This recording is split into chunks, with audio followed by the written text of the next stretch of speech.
What was that? Where's that voice?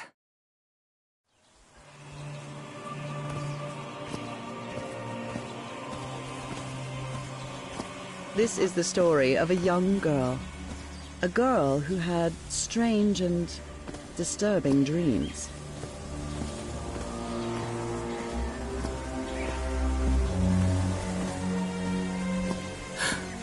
I know this place.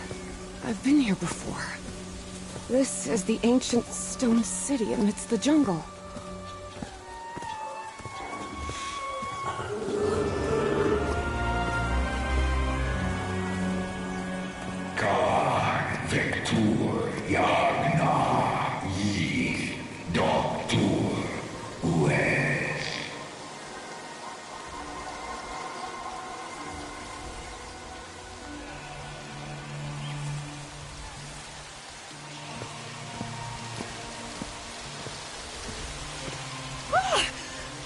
Oh, sweet Jesus. Okay, ignore him. Just ignore him. He's not gonna hurt you. Just keep going.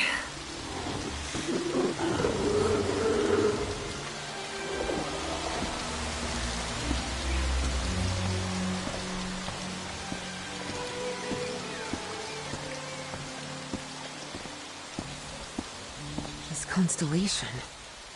Where am I? This is not the Earth.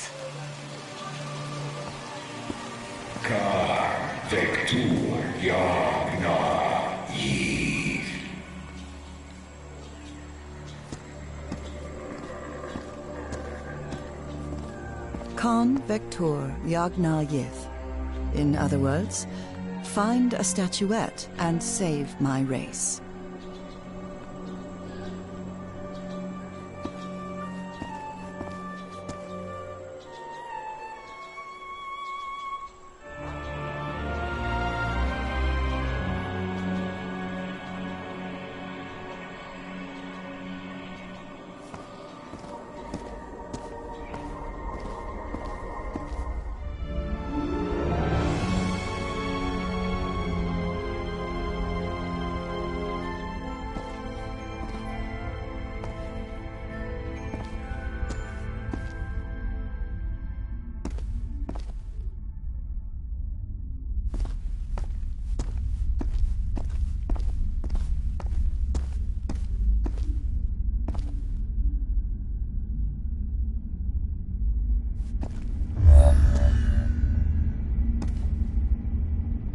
Statuette!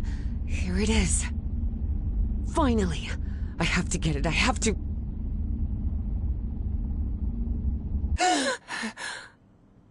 This is the story of Evie Drayton. Quick, quick. Before I forget. Where did I put my notebook? I have to write everything down. Looking for answers was part of Evie's observant nature and analytical mind. Her recurrent dreams began shortly after a period in 1956, when she'd completely lost consciousness. Oh, here it is. Evie's Nightmare Journal. Evie was worried that someone might read it. That's why she kept it locked away under that complicated padlock.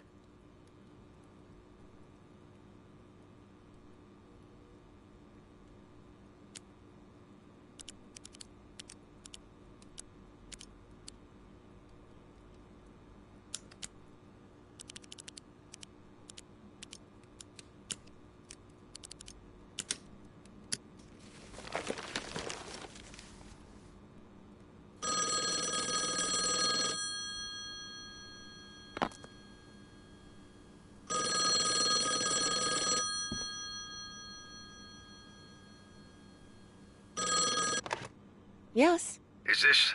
are you Evangeline Drayton? That's right. Who am I talking to?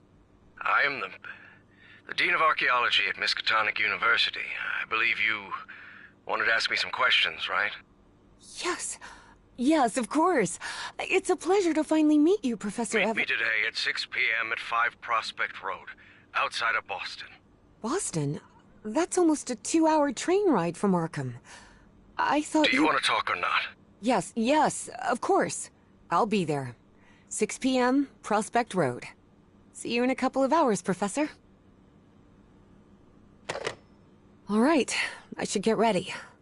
There's a lot of information here about my strange dreams and my amnesia. I've always been a good student, but during my amnesia period, I almost reached excellence.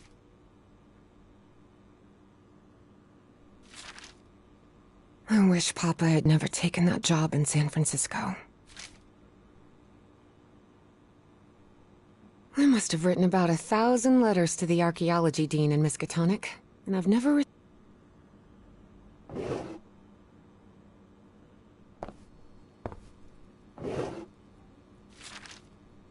The Hydrangea Foundation took care of the insurance payout for Dad's accident. I had scholarships to it.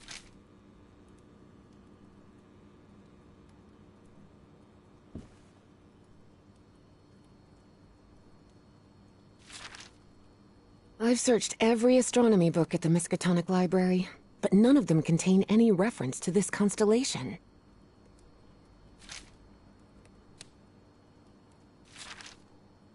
When I saw this picture, I couldn't believe it.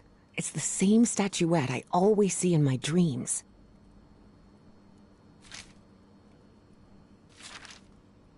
This photo was taken during my amnesia. I don't remember anything about it.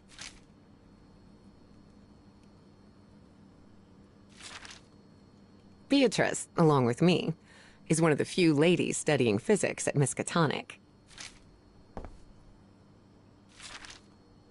Julian, Beatrice, Herbie, and I, we're always together.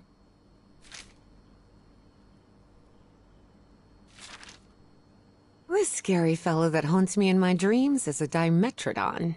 He roamed the Earth 270 million years ago. Spitsbergen Island and Svalbard. Apparently, I researched this area of the Arctic thoroughly during the time I lost consciousness.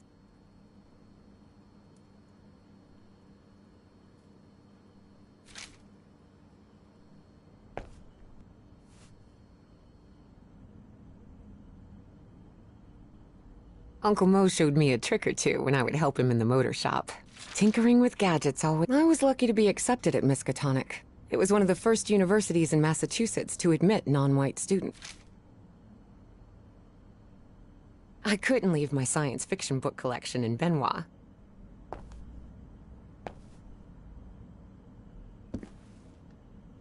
Reverend Charlton was adamant that I bring this cross to college. He must think Arkham is a den of iniquity and wickedness. Before leaving, Evie asked herself if she had finished gathering all the information in her room. All right, I think I've gathered what I need. As odd as it seemed to Evie that the dean didn't meet her at the university, her need to know was stronger than her doubts. She was determined to attend the meeting. There, she would come across another protagonist in this story.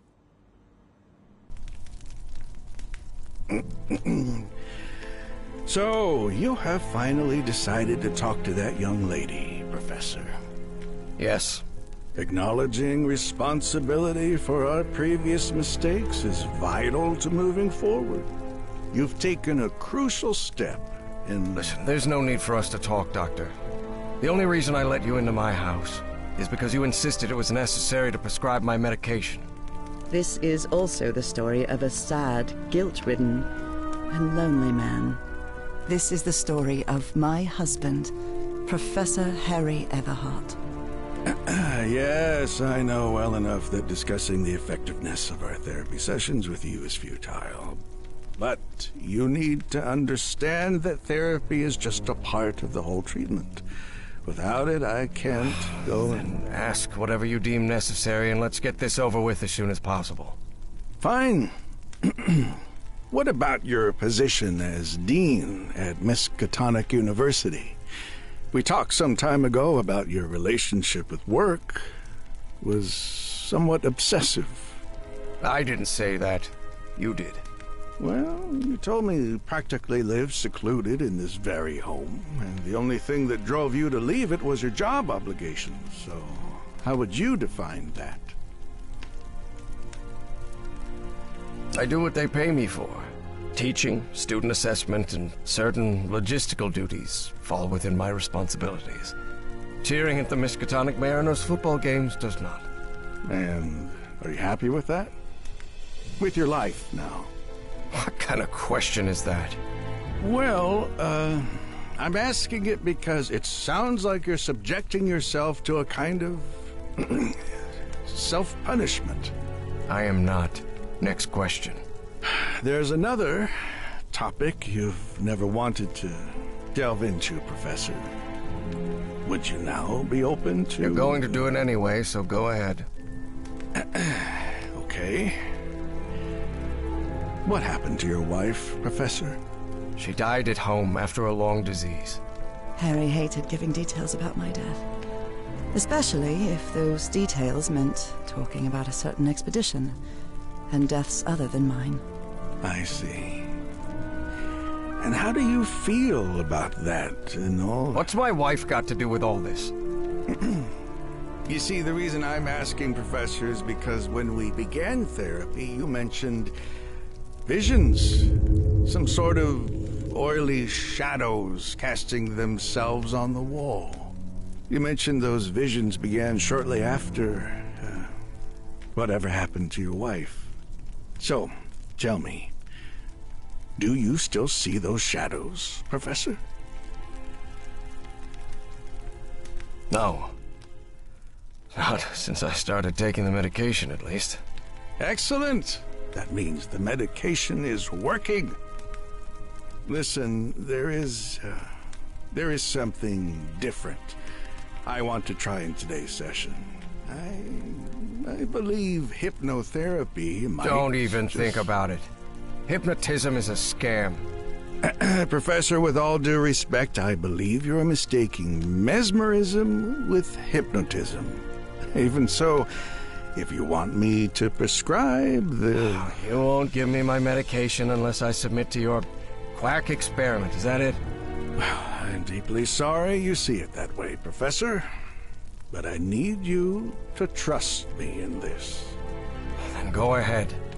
Wave a pocket watch in my face if that's what you need to do. There's no need for pocket watches, Professor. The sound of a metronome will be more than enough. I need you to relax and free your mind. And think of something pleasant. A fond memory, if you will. Something that took place here, in the Everhart Manor. A fond memory? In this place? It wasn't easy for Harry to find a fond memory in the same manor where he had spent an extremely unhappy childhood. Maybe. Maybe. December 1930. The last Christmas my wife and I ever spent at Everhart Manor. She insisted on coming, despite my parents never approving of our marriage. But that was the kind of person she was. Interesting. Tell me more about it, Professor Everhart. Every time I gave her a present, I prepared a little scavenger hunt. She loved it. She loved solving my stupid riddles. As you may have noticed, this story has more than one protagonist. And though I am not one of them, I believe I, Nora Everhart, play a crucial part in it. Can I open my eyes now, Harry? Not yet. We're almost there. Let me open the door and... Now, open your eyes. Oh, look what you've prepared. It's another one of your scavenger hunts, huh? Of course, old pal. Now, if you want your present, you'll have to earn it. Can I use my journal to write down clues? Well, technically that's against the rules, but I'll turn a blind eye this time. You're so kind.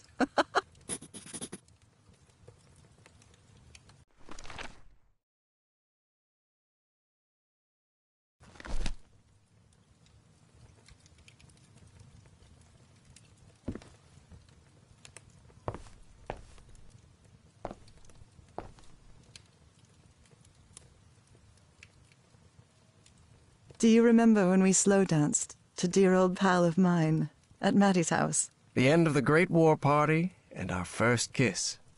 How could I forget?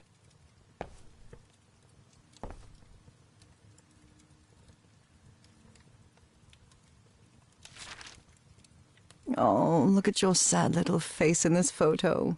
You know me. Wait. There's something wrong in this memory. This wasn't... Ignore it. Focus on that moment. Your wife. That happy memory.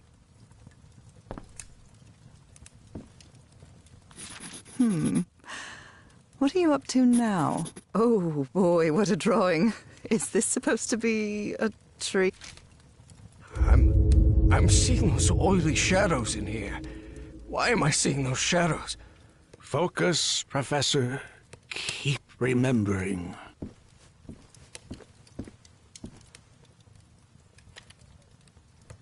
Tell me you didn't vandalize a piano just for a scavenger hunt, old pal. Nora, who do you think I am? It's just crazy. This darkness. Everhard Manor. My house is not... Professor, don't drift off. Keep going.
A new decade. I wonder what the future has...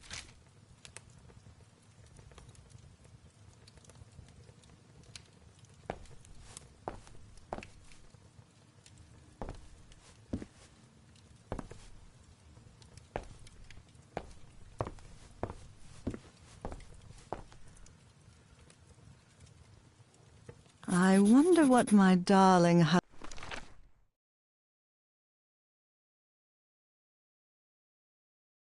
husband is keeping locked up in here. You'll have to put that brain of yours to work to find it.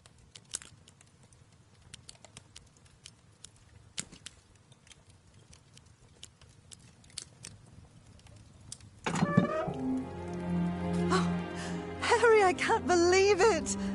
It's that statuette! And it even has a black ooze orb. Just what I wanted for Christmas. No. Wait. What do you mean a statuette? Don't touch it, Nora! Keep going, Professor. It's important. Where is the statuette now? You're no psychiatrist.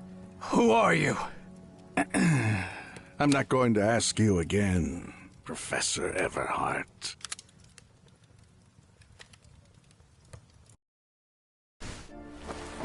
Shortly after Harry's peculiar hypnosis session, Evie finally arrived at Everhart Manor. Prospect Road 5. Here it is.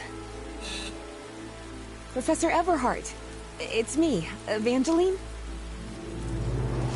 Wait.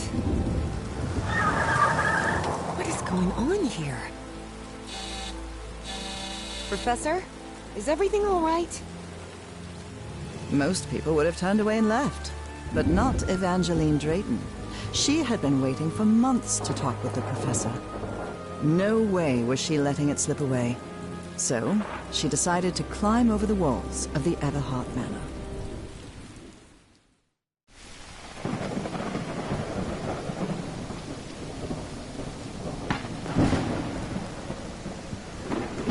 Ugh. This looks like something straight out of Tales from the Crypt.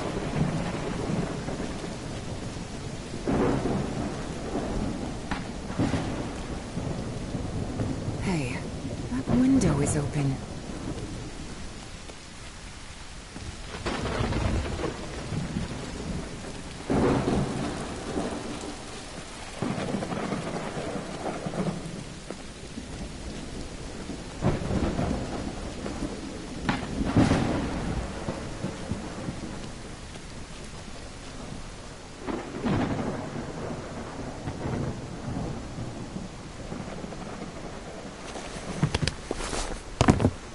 Professor Everhart. It's me, Evangeline.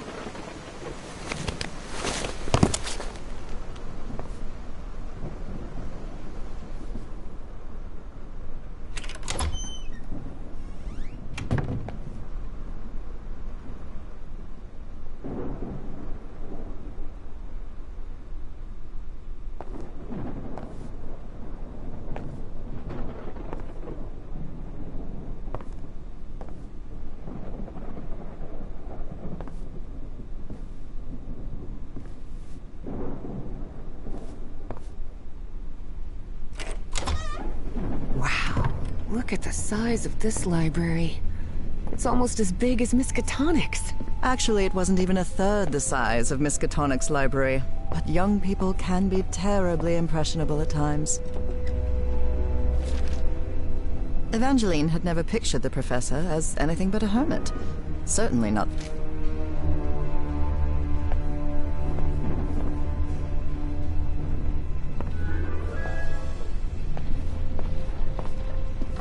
Good thing the skull is fake. Ugh.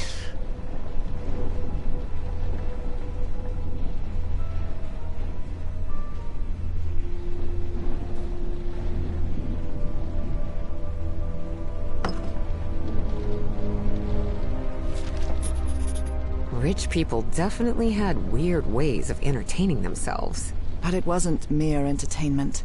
Harry's mother's life had long been shaped by tragedy, and she had become obsessed with the afterlife.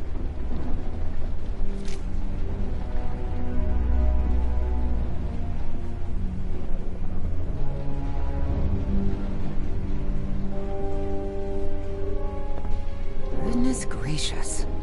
The professor's taste in literature is nothing if not peculiar.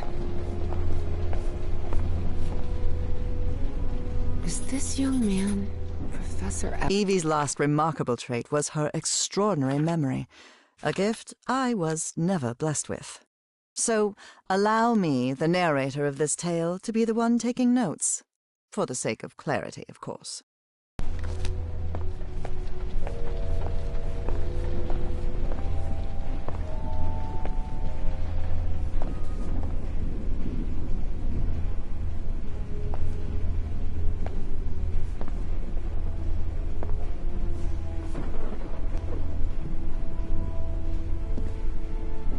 There's something oddly comforting about spinning these globes.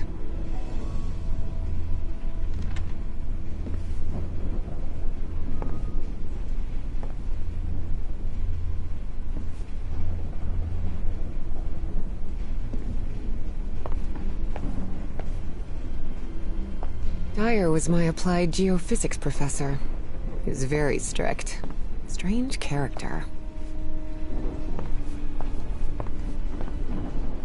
What on earth happened here? I wish this fireplace was lit. It's bone-chilling cold in here.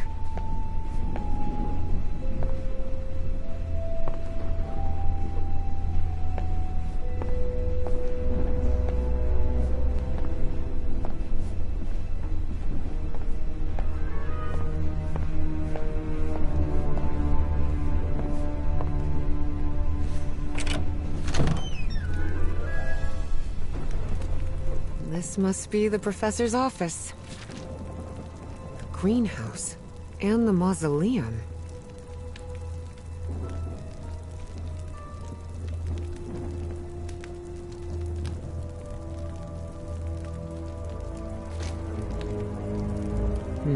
Someone lit the fireplace, but this room is still cold.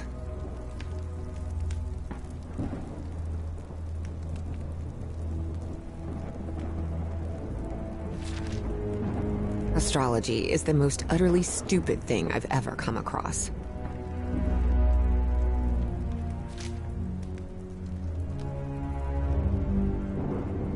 Books in different languages.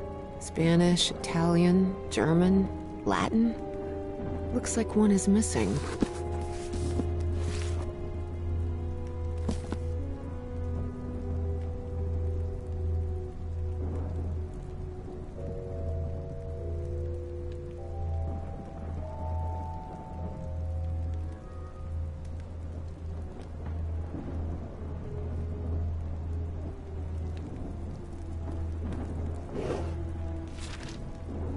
Despite his tone, this Bowen fella doesn't seem particularly friendly.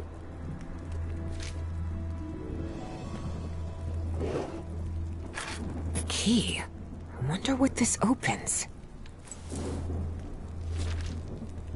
Nora and Harry?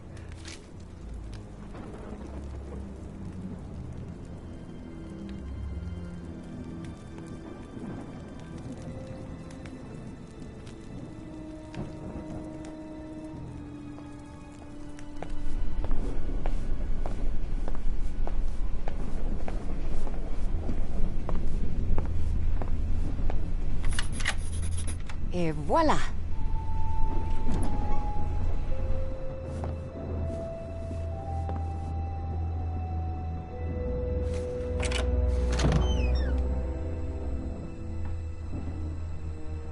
Ripped canvas. The man's definitely a dead ringer for the professor.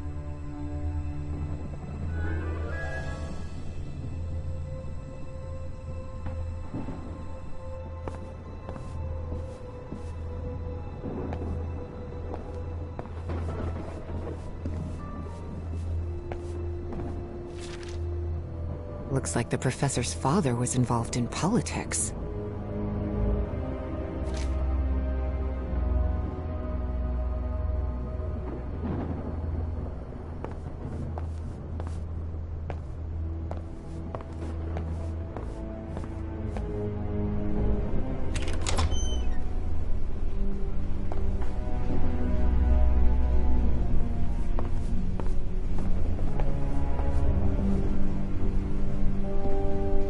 on canvas.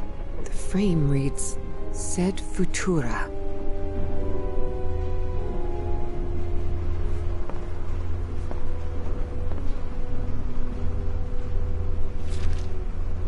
There are a lot of pictures of that fireplace.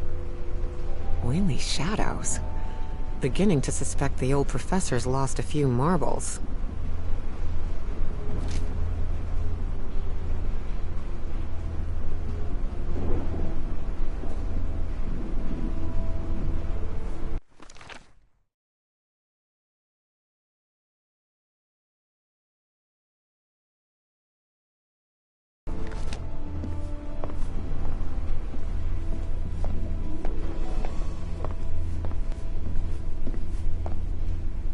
Such odd totems. Are these fishes?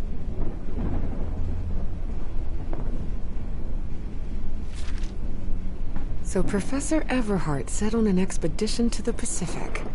I never pictured him as an adventurer.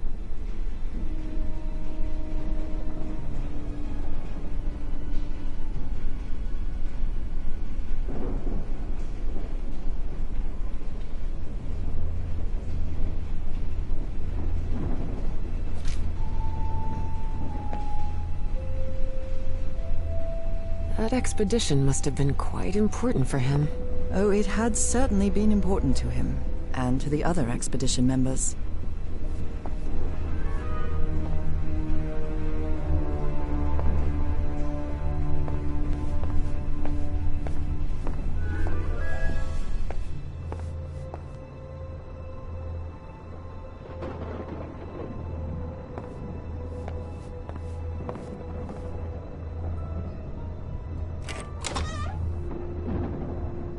Wow, this room is really depressing. Can't see a thing in here. Better turn my flashlight on. Much better. Looks like a memorial of some kind, dedicated to a woman.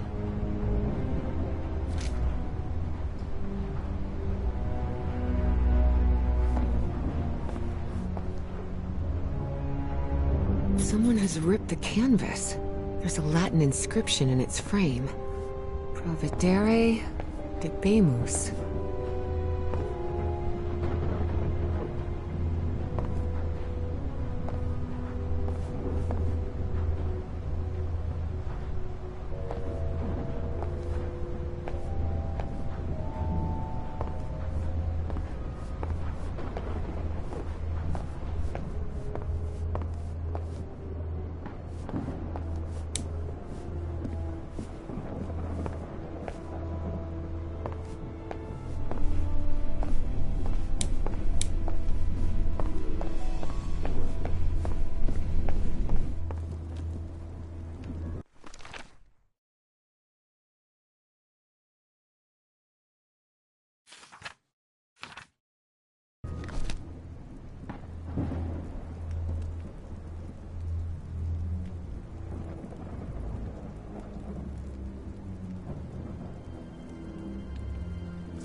Good heavens above, would you look at the size of this place?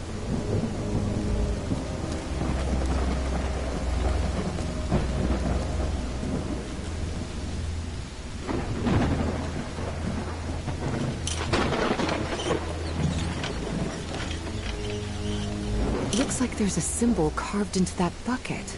Is that a fish?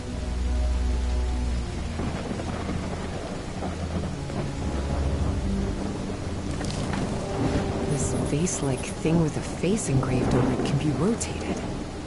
What kind of madhouse does the professor live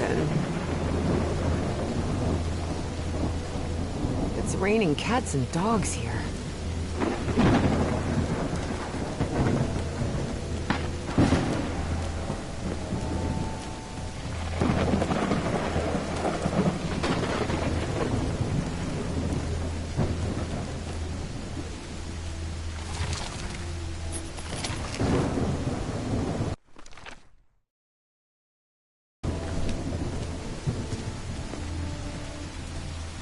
Careful.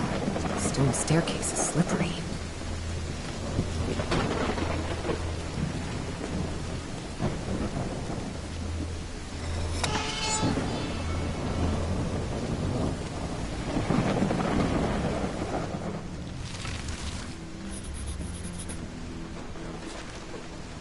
Hidden room?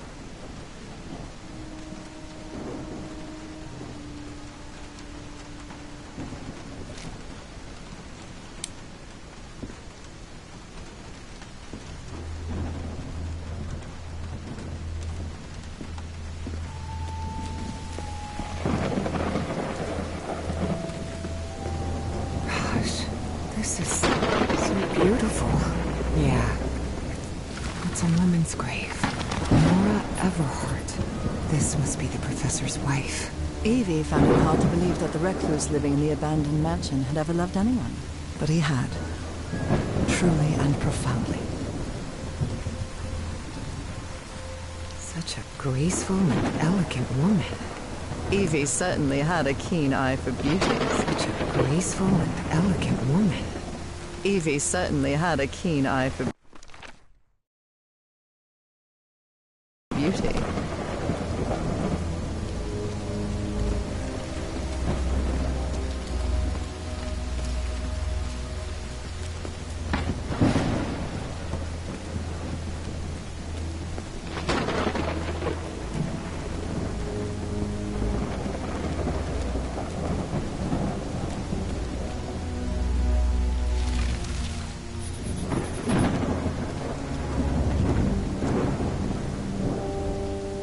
What kind of a door is this? Doesn't even have a lock. Just some symbols.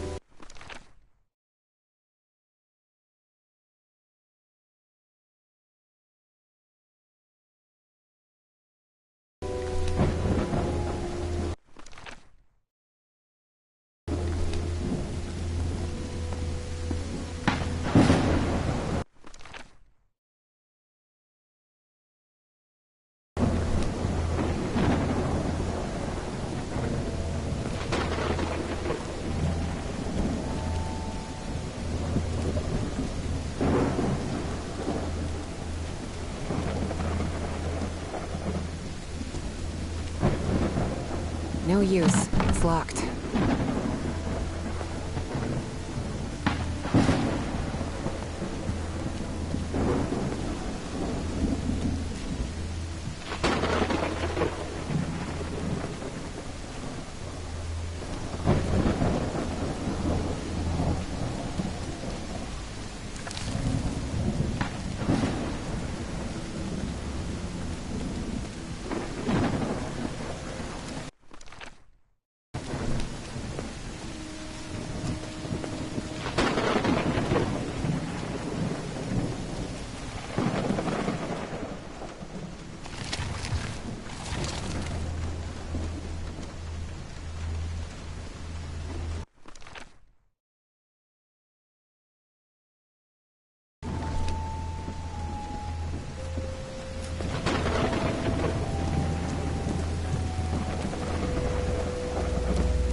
this guy was in the army? Found her path in the shadow of morning?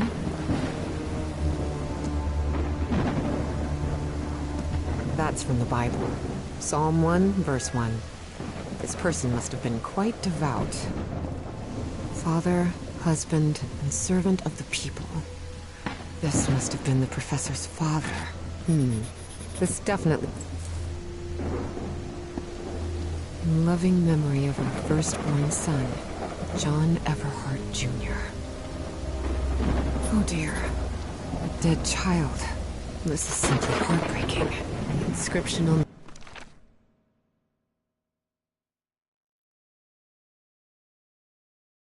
the frame reads, Praeterita Mutare.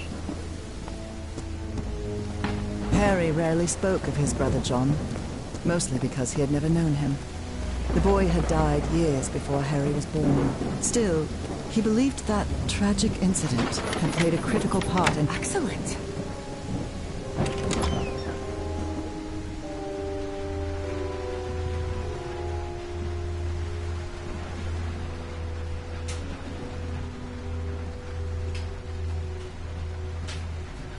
It appears to be a Spanish edition of the science fiction novel The Future Eve. I'll keep it, just in case.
Secret compartment? Evie had never been good with languages, least of all a dead one like Latin. Even so, she managed to grasp the general meaning of the phrase. We can't change the past, but we must anticipate the future. It looks like a music box of some sort.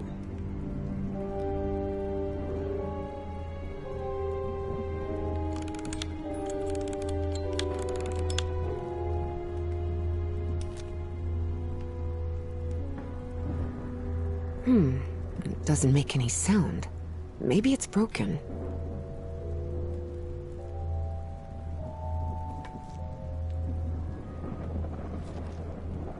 Unbelievable. There's some kind of secret compartment in the fireplace. Feels like a mystery novel.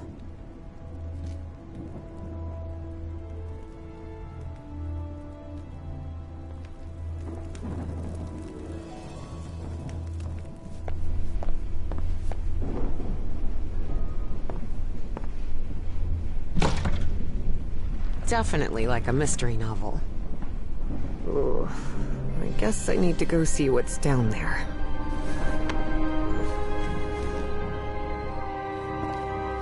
Professor!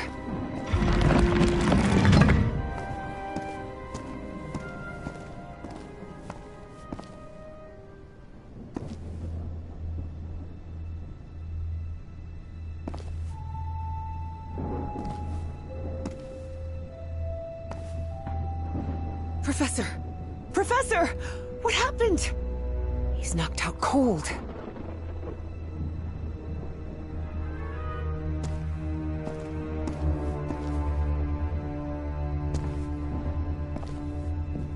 The statuette's broken. And the sphere. Shattered to pieces.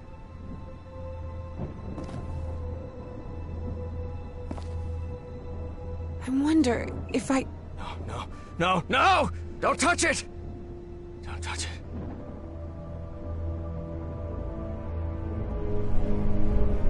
Introductions between strangers are always a bit awkward. But in Evie and Harry's case, things were even more uncomfortable, due to the unusual circumstances under which they had met. How are you feeling, Professor? Considering I was assaulted, knocked unconscious, and someone tried to rob me in my own home, I suppose not all that well. Evie didn't know where to start. So, she took the most formal approach. We haven't been properly introduced. I know who you are, Miss Drayton. We had an appointment today. And I can also imagine what it is you want to talk to me about. Evie was taken aback. He knew? So Professor Everhart had read her letters after all? I suppose you have some questions for me, so go ahead.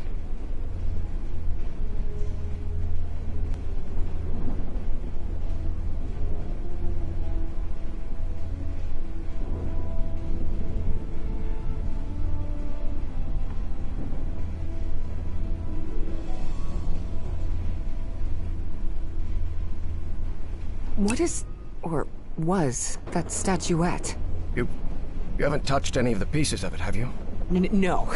You made that very clear. Good. Because that black orb is made of... Harry thought of telling her the orb contained the blood of an elder god that came from beyond time and space.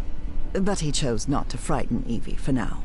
a very dangerous substance. Dangerous? What do you mean? Is it toxic? Worse than that. I've seen people lose their sanity and their health just by coming into contact with that substance.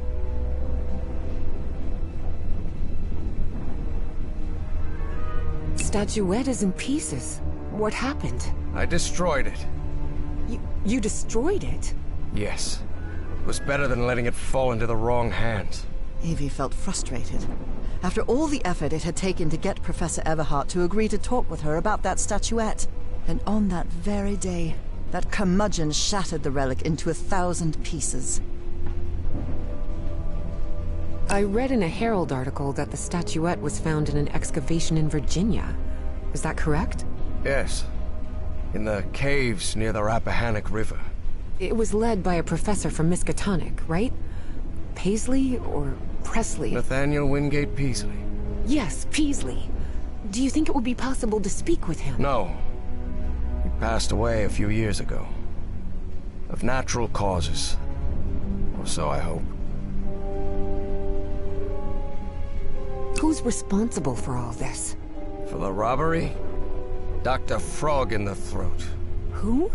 My psychiatrist. Or so I thought. I never should have brought him here. I've been too careless.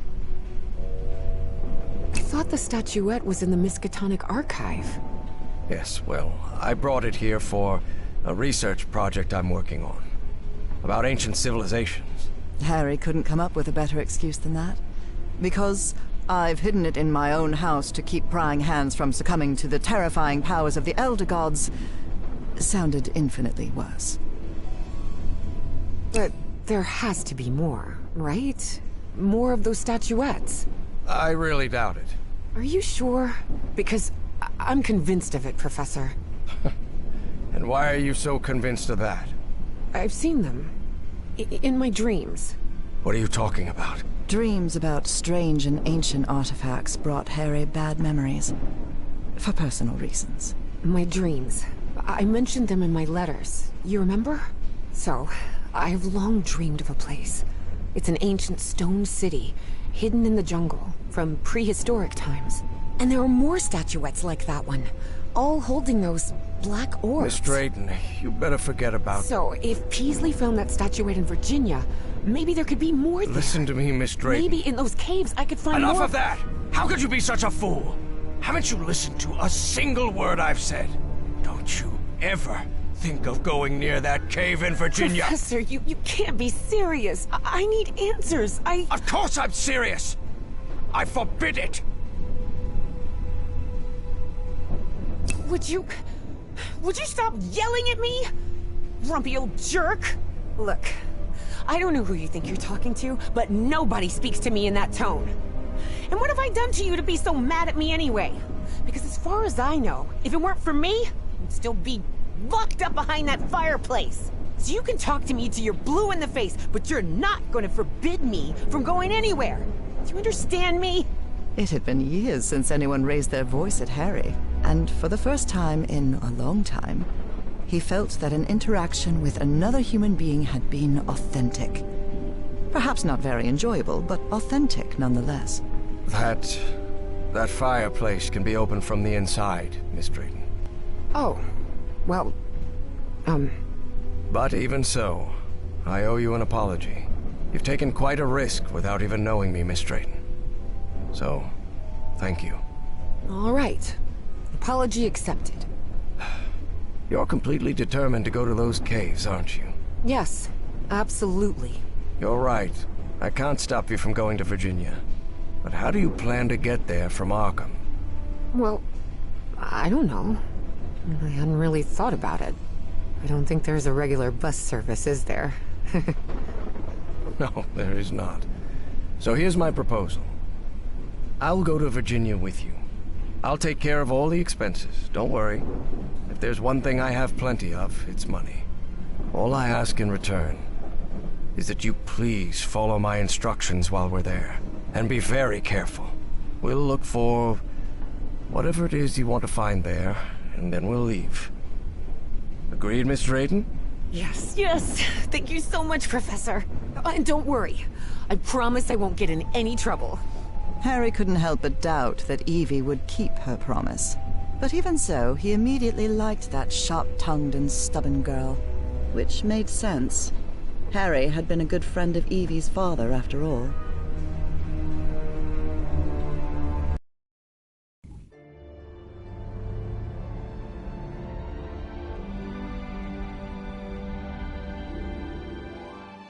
Here we are, the Rappahannock River Caves. But this place is closed off. It is indeed. Apparently one of the excavation members died in there. An archaeologist named John Teague. That's why the government shut down the dig shortly after the statuette was found. Wait, so what we're doing here is illegal? If I told you that we were trespassing, would that stop you from going in, Miss Drayton? Nah, not really. Then go ahead, please. Here, take one. We'll use these to stay in touch. Apparently, the cave branches off into countless tunnels, forming a maze where it's easy to get lost. So watch your step, because the... Evangeline!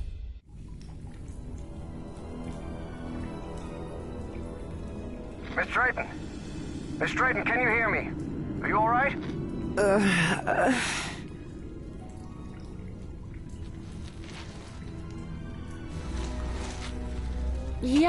Yeah, I think so. I'm safe. I'm on the path. Follow the excavation trail. It'll lead you to the underground lake.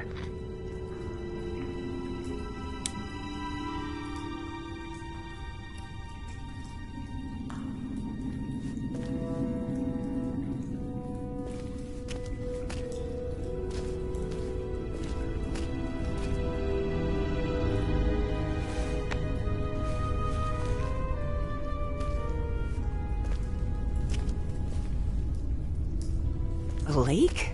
In here? Yes. The water from from the Rappahannock seeps through limestone, so there's a complex hydrological system inside the cave. Beasley mentioned they had come across the statuette somewhere around that lake. It was one of the few things he still recalled from the dig. Wait, he didn't remember the dig? In his own words, he suffered a period of absence. Amnesia of some sort. He didn't even recall planning the excavation.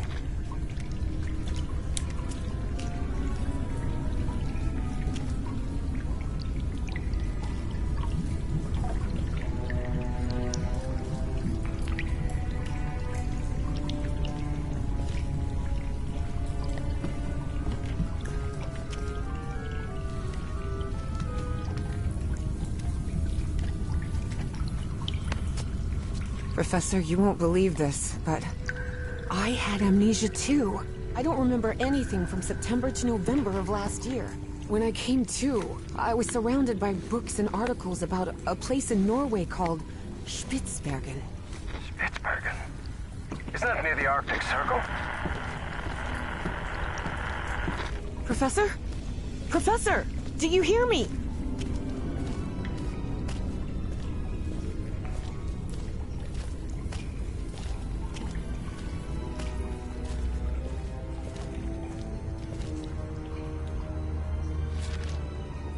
Well, everything was properly cleared for the excavation, no doubt about it.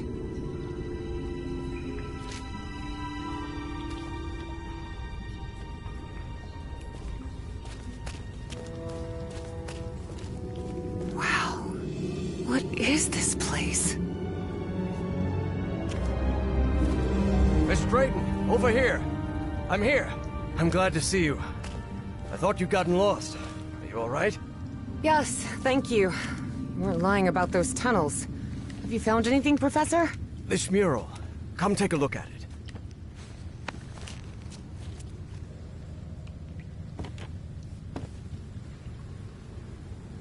What do you think this means, Professor? Warnings? Directions? Timelines? For now, it's hard to tell.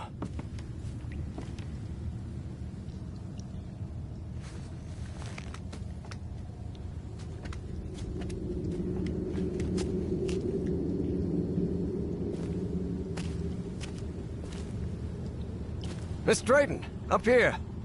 Please, come take a look at this. I'm coming!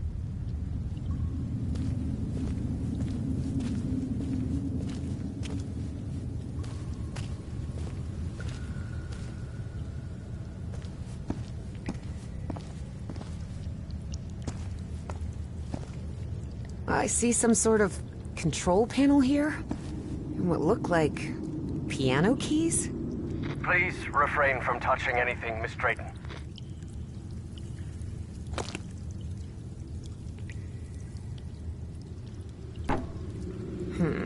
No, this isn't working.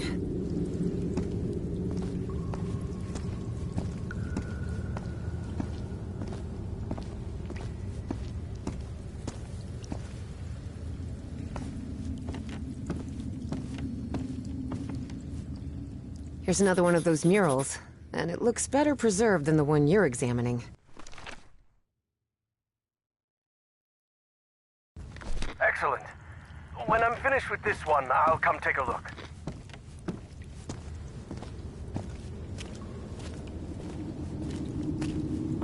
I found some diving equipment.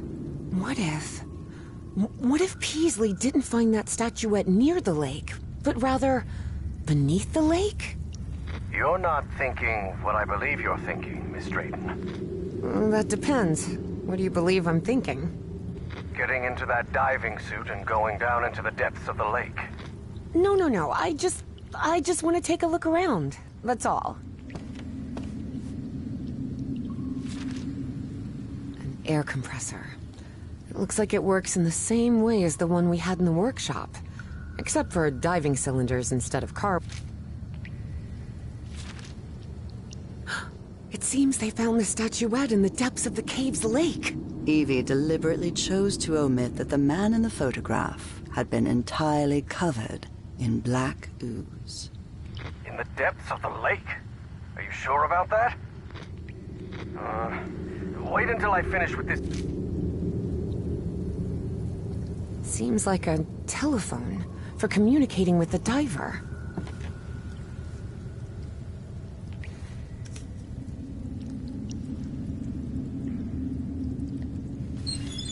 Pressure gauge, a sealing joint, nothing too complicated. I think I can make it work again.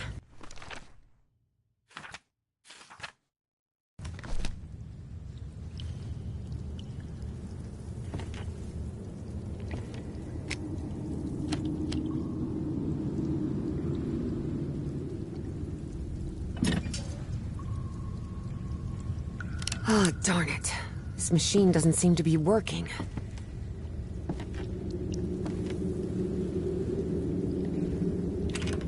The wiring in this place doesn't look too tricky. I think I could get it running again. They're teaching physics majors to repair junk now? Hardly. My Uncle Mo showed me the ropes. He and my dad had a workshop back in Benoit. Even so, try not to touch anything, please.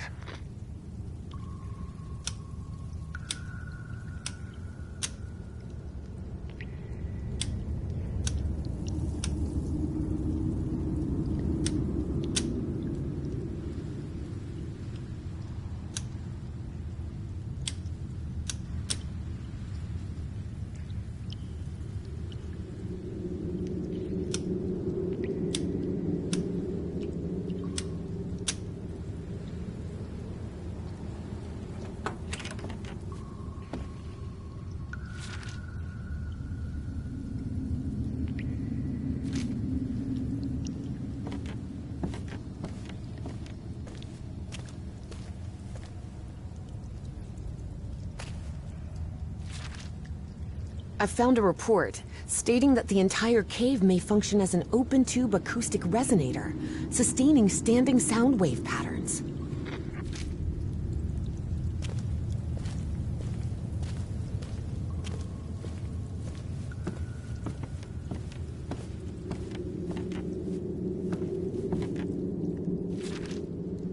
"10 feet? I wonder why these structures were so colossal."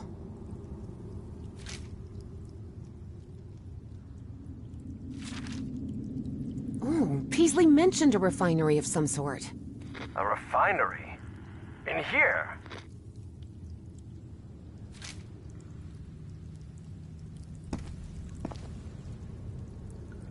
There's another mural.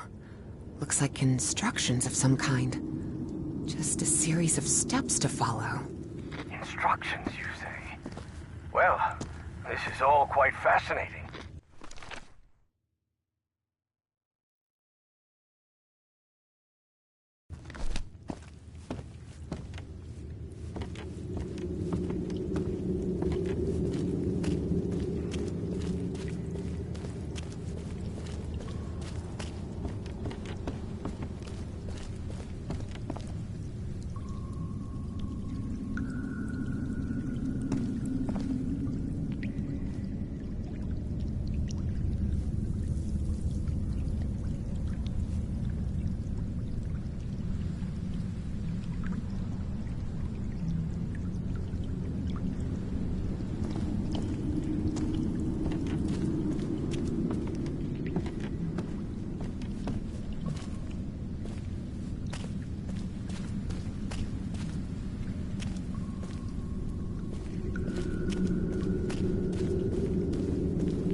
What do you think this means, Professor?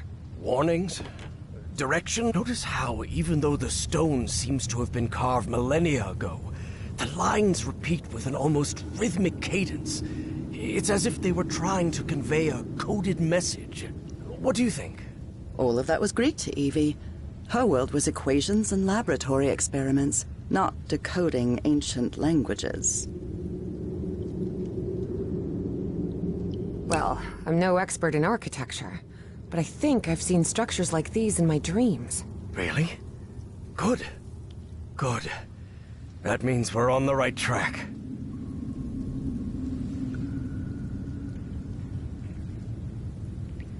Is there anything I can do to help? Take a look around the site. If you find anything worth noting, let me know. I will, Professor.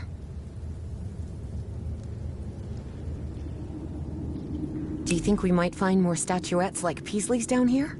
Miss Drayton, you were the one convinced you'd find more statuettes here, not me. Yes, you're right. Gee, you do seem genuinely interested in this. Well, it's an occupational hazard, I suppose. Despite his best efforts, Harry had failed to bury his excitement for archaeological fieldwork. But I'm mostly doing this to help you. I'll take a look around, see if I can find anything interesting. Fine. Just don't wander too far from the excavation site.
Now it's working.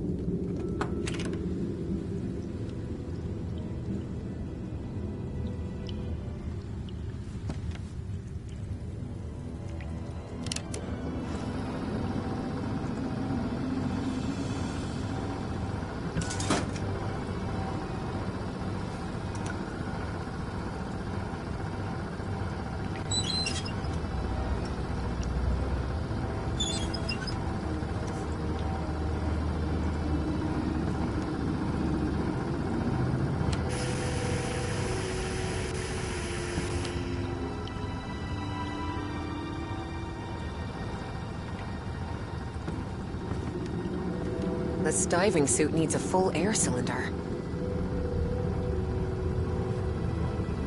This diving suit needs a full air cylinder. This empty cylinder will do.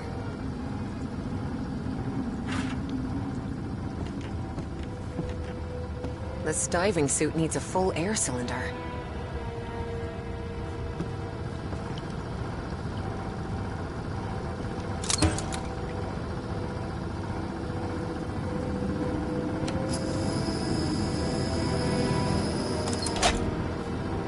Well, it must be full of air now.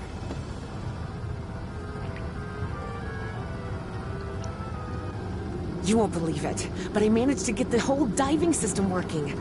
The suit is ready to— What? Didn't I tell you to leave that damn suit alone? But Professor, You promised you wouldn't get into any trouble. That's why I brought you here, remember? Yes, you're right. You're right.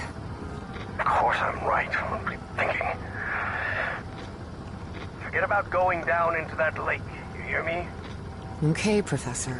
Sorry about that. Evie knew perfectly well that going down into the depths of the lake was not only dangerous, it was reckless. Besides, she had given the professor her word. So she asked herself if she really wanted to go down there. And the answer, of course, was yes. Professor, can you hear me? I'm sorry, but I'm going down. What? Are you out of your mind? Don't do it! You're going to... I have to go, Professor. I'm sorry.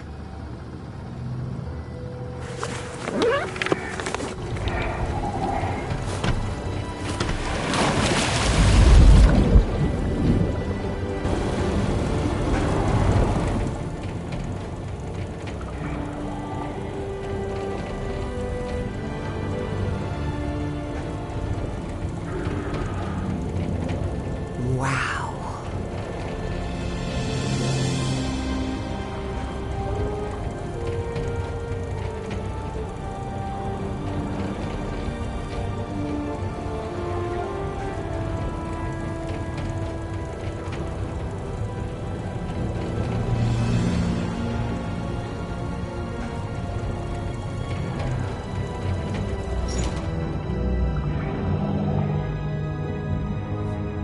Evangeline? Evangeline! Can you hear me? Yep, I'm here, Professor. How could you go down there on your own? That was utterly reckless. Don't you realize the danger you're in? Come back up right now! Please calm down. It's all right. I just want to take a look down here. Evie felt she was so close to finding answers. And she was already down there. What harm could it do if she just took a look at that refinery? This is madness. I should have been the one to go down. Professor, how could you possibly go down here at your age? What do you mean at my age? I'm only 67. Oh, I'm sorry. I thought you were like 80? Harry found himself thinking he might have let himself go too much. 80 years old? Really? Oh, must be the beard. Tell me what you see, please. It's hard to put into words. I never imagined an underwater cave could hold so much beauty.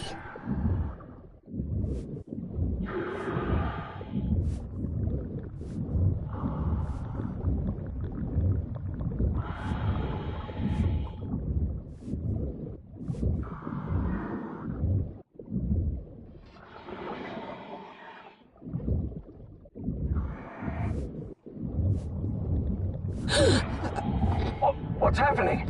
This place is full of black liquid waterfalls? Miss Drayton, please. Turn back at once and return by... Oh no. No! I'm trapped! There's a column of black ooze behind me. Oh god. What do I do? Keep calm, Evangeline. We'll find a way out, all right? And most important, don't go near the black ooze under any circumstances. Now move forward and tell me what you see. I see a ladder. Someone from the excavation must have made it this far. Climb it. The farther you are from the black ooze, the better.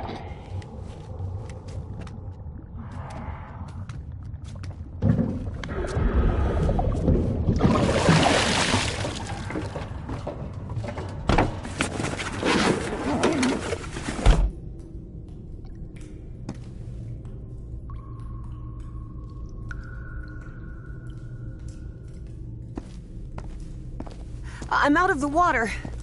I think I'm in the refinery Peasley talked about. Professor, there's another mural here. Looks like a creature carrying the statuette and breaking the black ooze flow. So that statuette repels the ooze? It's odd. I don't know if I can actually do anything here. The whole chamber looks dead. We were wrong about the statuettes, Professor. They're not ritual or ornamental objects. They're just energy containers, like a car battery.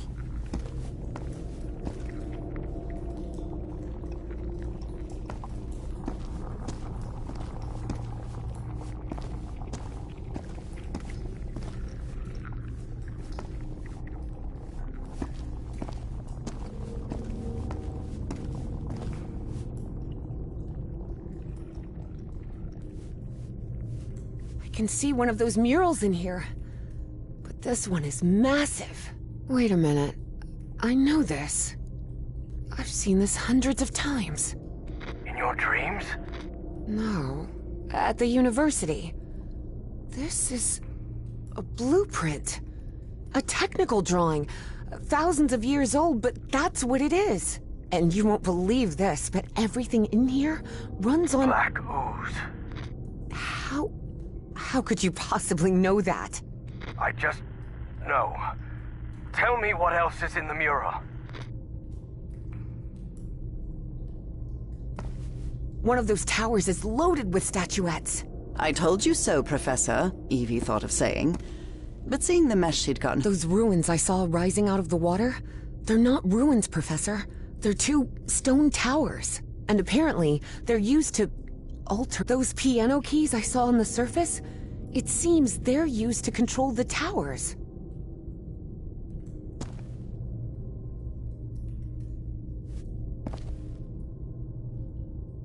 Those ruins I saw rising up, those piano keys I saw on one of those towers is loaded with statuettes. I told you so. It looks like the black ooze can be channeled from where I am now. There's some kind of valve-driven collector system that directs the flow upward. Apparently, we need 4 units of black ooze.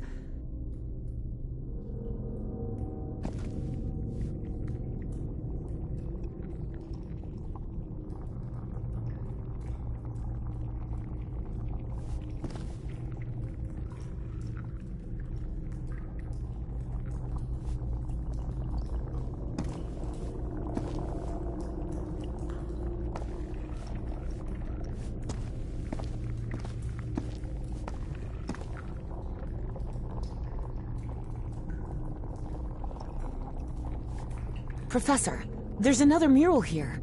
Looks like a creature carrying the statuette and breaking the black ooze flow. So that statuette repels the ooze? It's odd. We were wrong about the statuettes, Professor. They're not ritual or ornamental objects. They're just energy containers, like a car battery.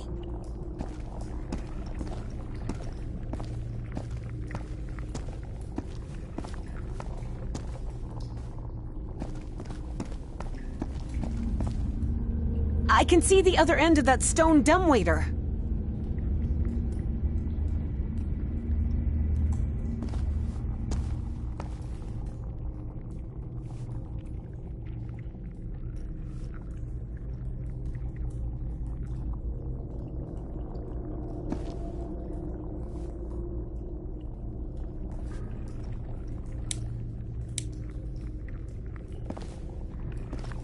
Wait, what? What is it? It lit up. Everything in here just lit up all of a sudden.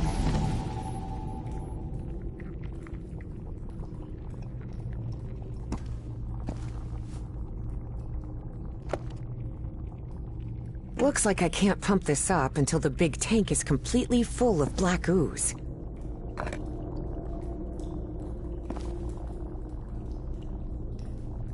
I'll try to redirect the black ooze upward. Fine, but please be careful. Don't worry. This isn't so different from the fluids lab back at Miskatonic.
Looks like I can't pump this up until the big tank is completely full of black ooze.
Looks like I can't pump this up until the big tank is completely full of black ooze.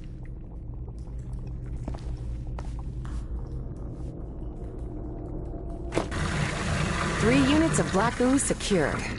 I wonder if I could use the access water from the first tank. Looks like I can't pump this up until the big tank is completely full of black ooze.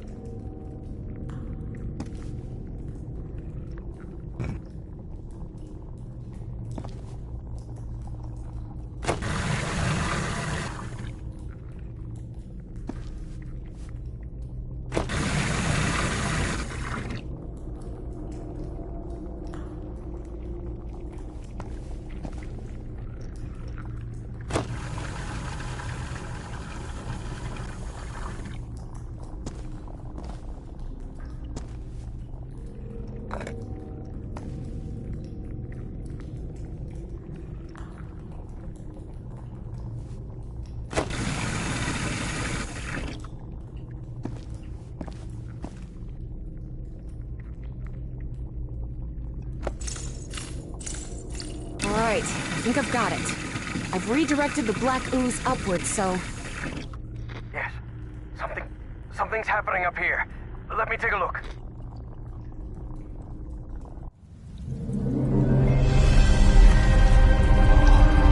What is that?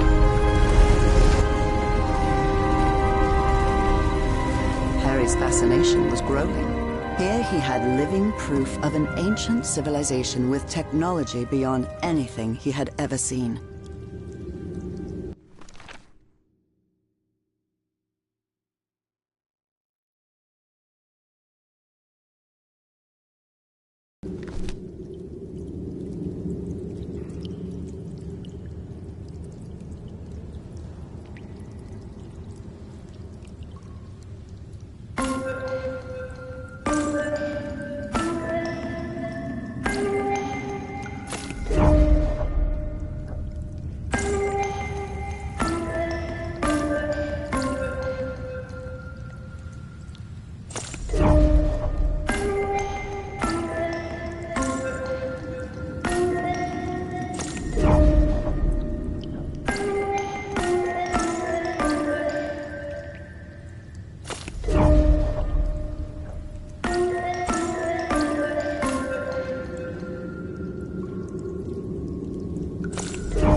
Holy towers. Stone towers.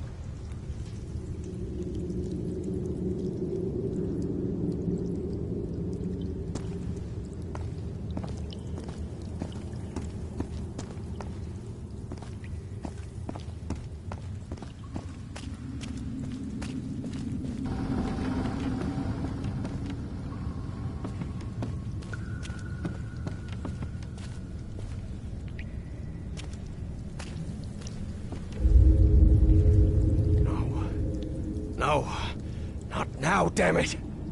But the oily shadows Harry saw obeyed no reason. They simply appeared when he least expected them. Though the reality of those shadows was, of course, far more complex than that.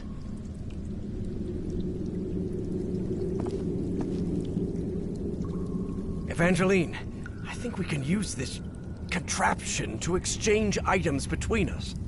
The dumbwaiter, you mean? Yes, the dumbwaiter.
No doubt these are instructions, and I believe they're connected to those platforms Evangeline told me about.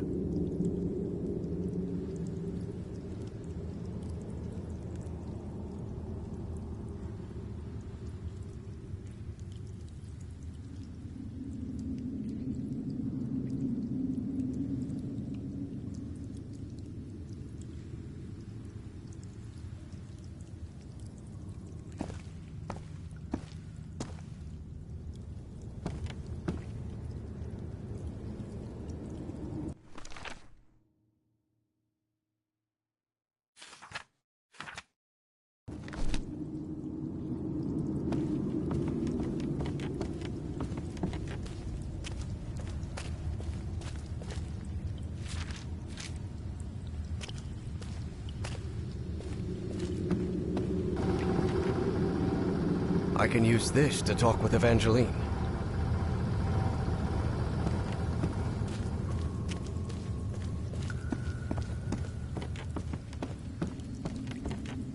All of these murals definitely seem to be instructions. Instructions for that refinery.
Evangeline, there's another mural in here.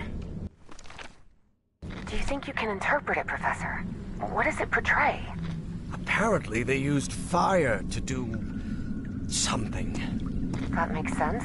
This is some sort of refinery, after all.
As the towers can move in that direction.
Evangeline, I think we can use this contraption to exchange items between us.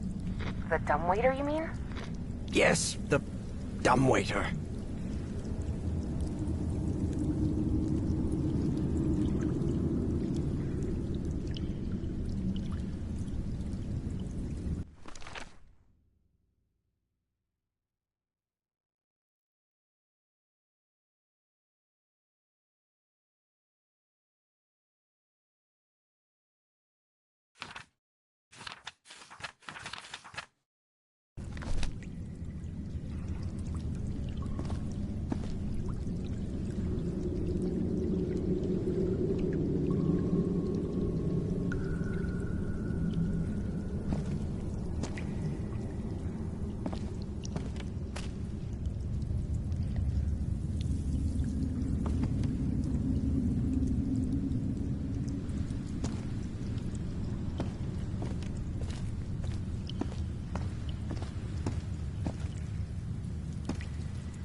see an entrance ahead.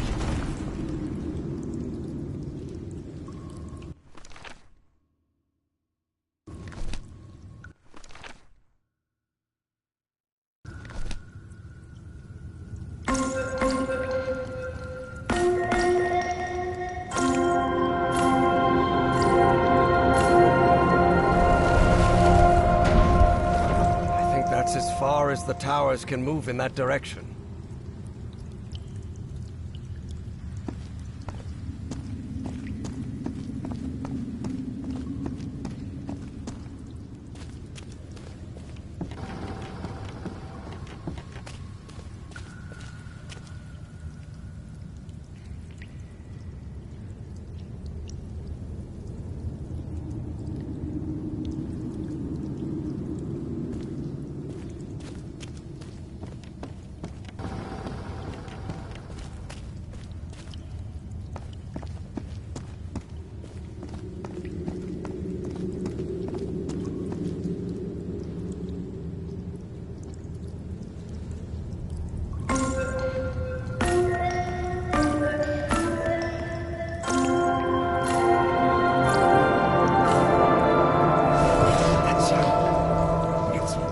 The tower with black ooze.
Evangeline, I think we can use this contraption to exchange items between us.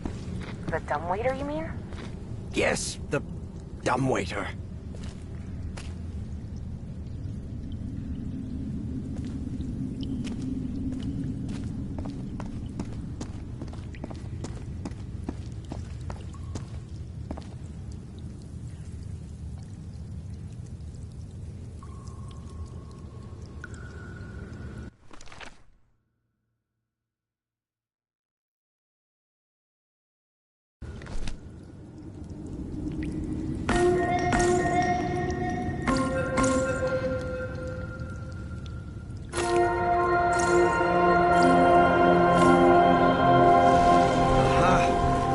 I play the notes in reverse order, they trigger the opposite effect.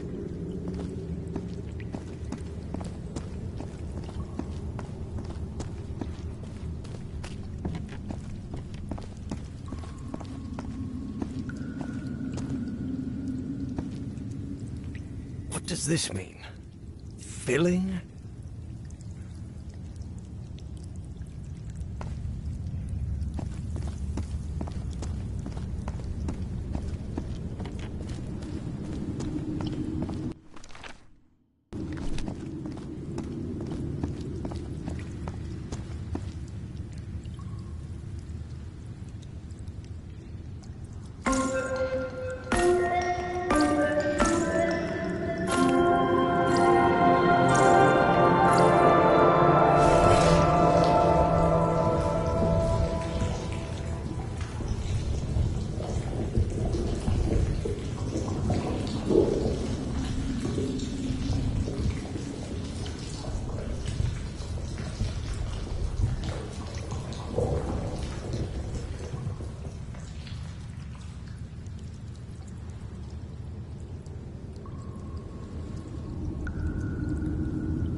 Oh my.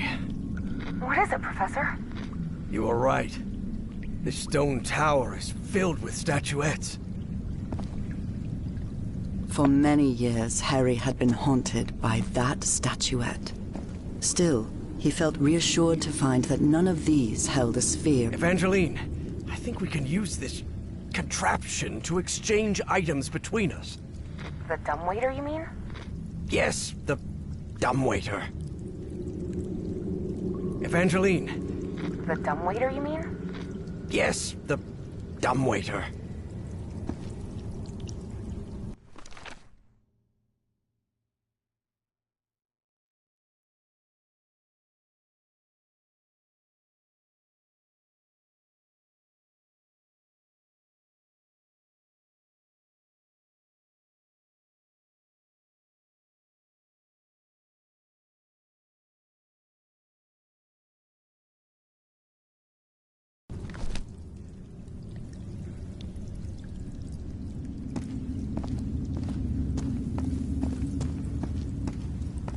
The statuette fits perfectly.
Purple hue.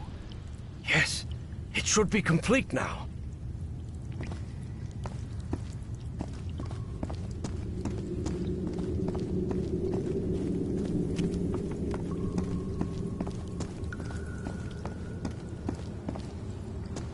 Harry glanced uneasily at the freshly made black orb. He didn't like it one bit. All right. I think I've followed all the steps. Now I just need to send it to Evangeline. I hope she knows what to do with it.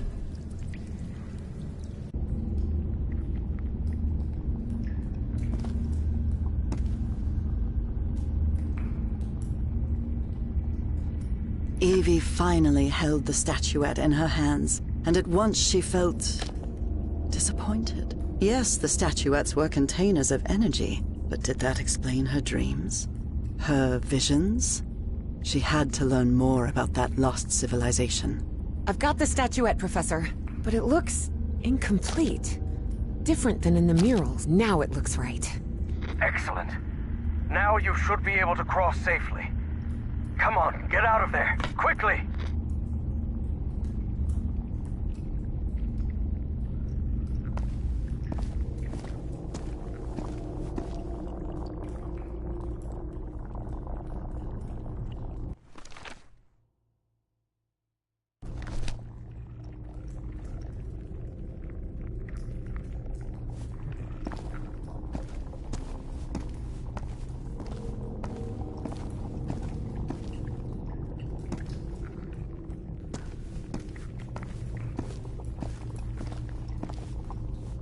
We were wrong about the statuettes, Professor. They're not ritual or ornamental objects. They're just energy containers, like a car battery.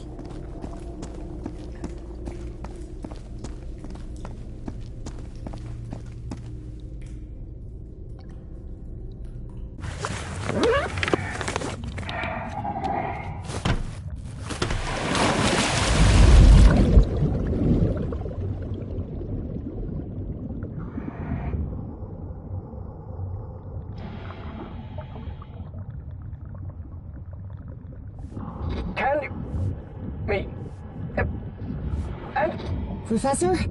I'm losing you. Delene! Professor! Professor! I can't hear you! Evie felt a chill sweep through her body. Don't worry, Jennifer. Everything's gonna be fine. Impossible though it was, she had just heard her dead father's voice, unmistakably.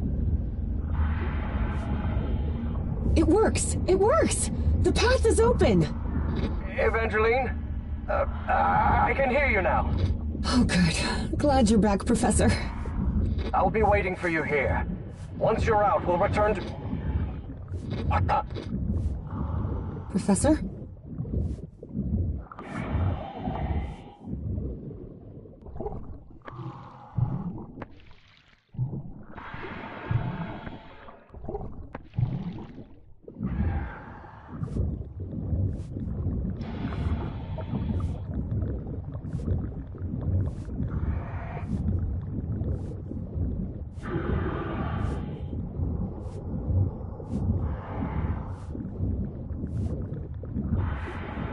Evangeline, listen to me. There's someone else here. What do you mean, someone else? Stay down there until I tell you to... Professor? Professor! Evie lingered in the dark waters of the cave, waiting for the professor's signal. A signal that never came. Even so, prudent as she was in waiting, her air supply wouldn't last forever. So when all the noise above finally ceased, she decided to come up. Professor! Professor, I finally have it! I have the statue... Well, this is interesting. You're going to have to come with us, Miss Drayton.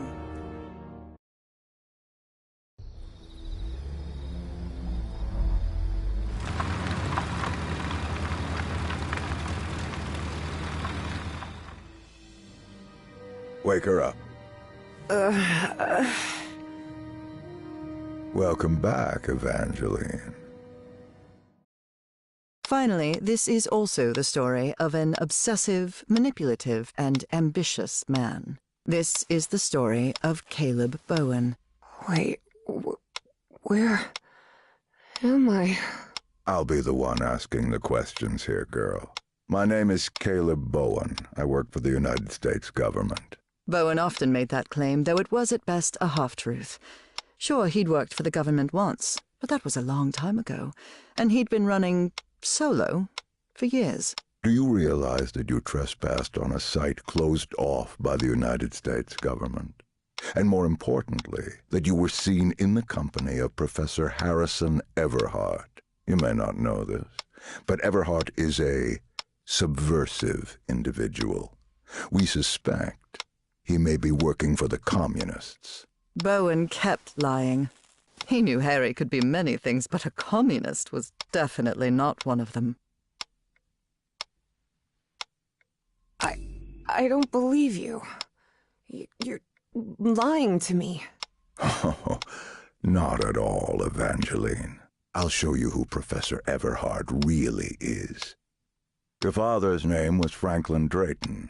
He and his brother Moses ran a workshop in Benoit, Mississippi called Drayton Motors. He died in a work accident in San Francisco in 1934. Is that correct? Yes, that's right. Well, maybe things aren't quite as you think they are, girl. Do you recognize anyone besides your father in this photograph? Wait, is that Professor Everhart? Oh, correct. Everhart led an expedition to the Pacific in 1934. Your father was part of that expedition. That was the only truth Bowen told during his conversation with Evangeline. Your father didn't die in San Francisco, Miss Drayton. He died in excruciating agony, alone and abandoned, on an island in the Pacific, and all because of Professor Everhart. I bet he never told you that, did he? In fact, every member of the Everhart expedition died or disappeared under mysterious circumstances. Even the professor's wife, whose strange illness was the impetus for the expedition, died under equally mysterious circumstances. I didn't die under mysterious circumstances. I died in our bed, holding Harry's hand. But Bowen had no interest in telling that part. No, that can't be. Someone would have found out. Oh, not at all. If there is one thing Professor Everhard has, it's money. Enough to buy off the press for their silence. Evie was in shock and full of doubt. The professor was a withdrawn and sullen individual and, frankly, really hard to deal with, but could he also be responsible for her father's death? Despite her doubts, she kept silent, and wisely so. She still didn't trust this Bowen fella, regardless of his claim that he worked for the government. Now you know the kind of person you've gotten involved with, Evangeline. And the kind of trouble you're in. I have a few questions for you. For your own good, I suggest you cooperate. That platform beneath the lake in the Rappahannock River caves, how did you manage to activate it?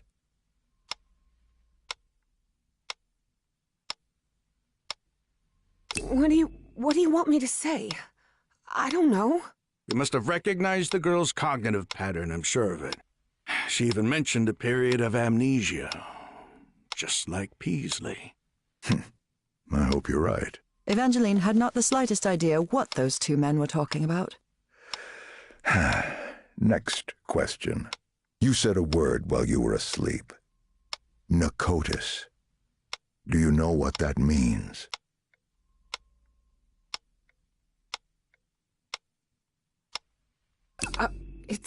It's the first time I've ever heard that word. I swear. She mentioned the city's name. I heard it myself. She's lying. Evie realized that, unintentionally, her captors had revealed something to her. Nacotis was a city. Final question. Have you heard of someone named Dr. West?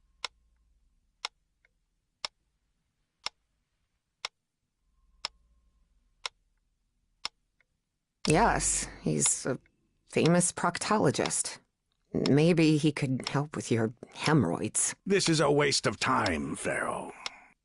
It's obvious the girl is hiding something, but there are more effective and less traumatic ways of getting that information. You're right. Proceed.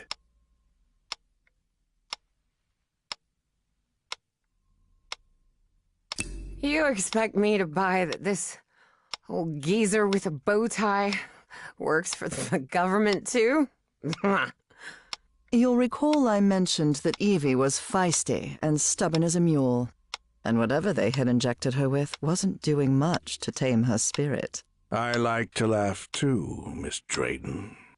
Please take a look at this. Do you understand this language?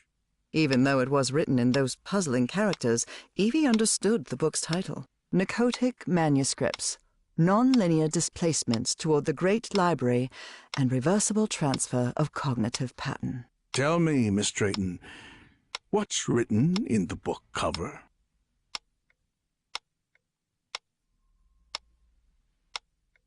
Narcotic manuscripts. Evie surprised herself. Had she spoken against her will? She couldn't help but translate the book's subtitle as well. She was feeling more and more tired. That's better, Miss Drayton. Now, open the book. Focus and listen to my voice. Listen to my voice while you read the book to us. Read the book to us. Salvek, Kornathun, Nakotas. What just happened? Am I in my dorm?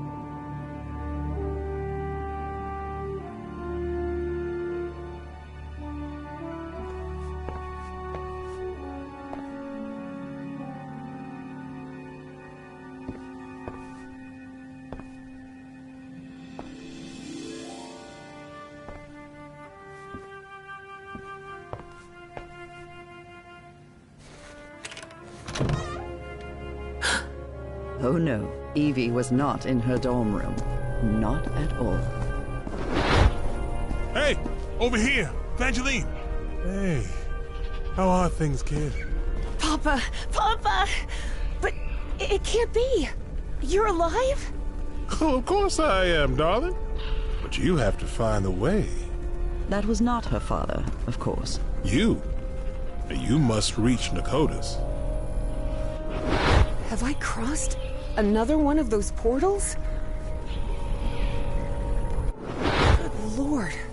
None of this makes any sense.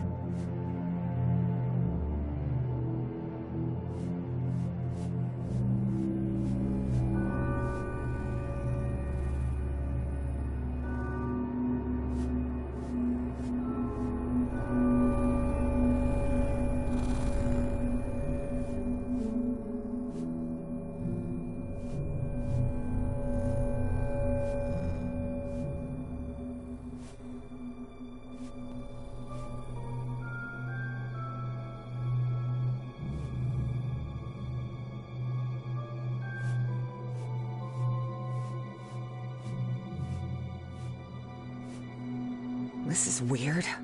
Really weird. Salve, Cornathun, Nakotas.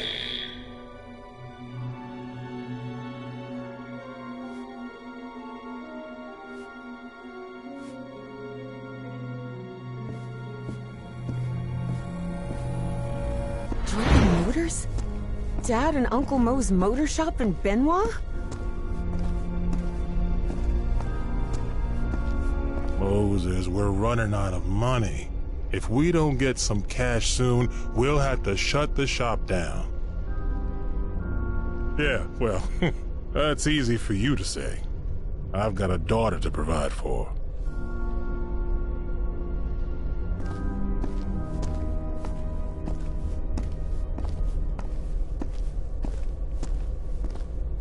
You're a whiz, mister. Would you be interested by any chance in an exciting job opportunity in the Pacific? Papa? Papa, don't do it! Don't go to San Francisco, please! Hey, what just happened? It'll only be a few days, Jitterbug.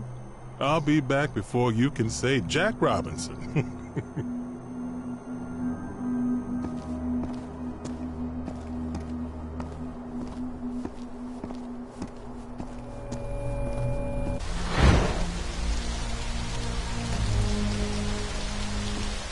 Drayton is dead, but it doesn't matter.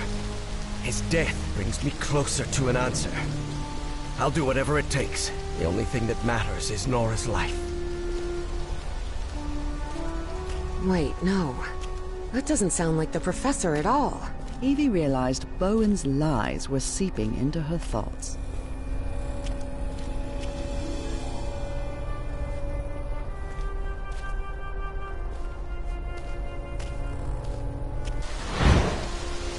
Frank, how do you feel? Not good.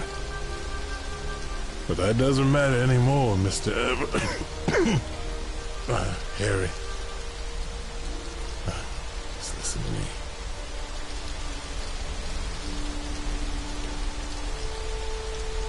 Get off this cursed island. You'll find nothing here but death. Go back home. Spend what time you've got left with your wife. And there's another thing I want to ask of you.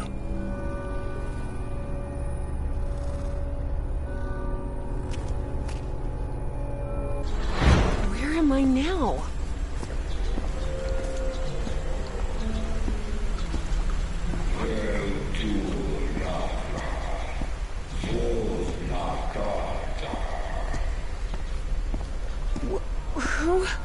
Who are you?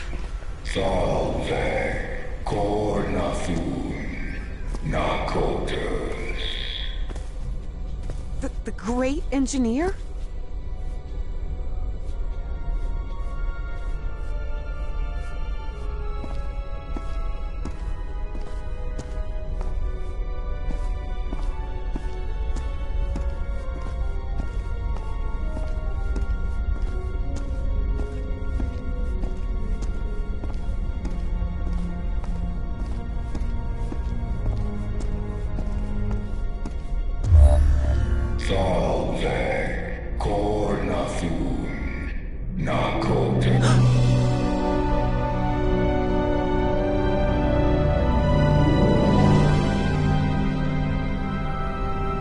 Incredible. Did you hear that? We were right.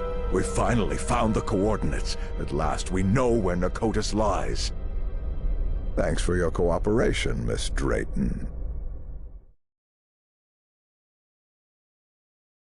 About an hour after Evangeline had her otherworldly vision, Finally, I'm inside. Harry snuck into the same building where she was being kept captive.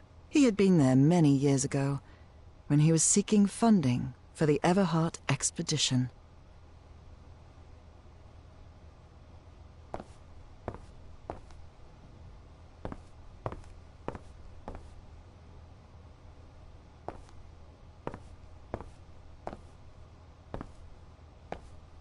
I'm not leaving here without Evangeline.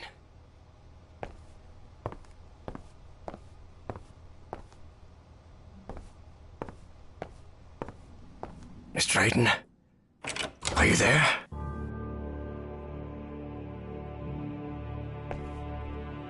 What on earth? Harry had always suspected that the Starry Wisdom was something far more sinister than a simple astronomical society.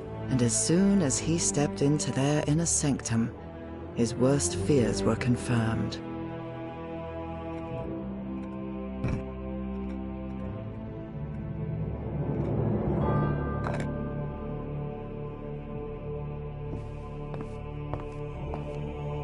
Egyptian hieroglyphs?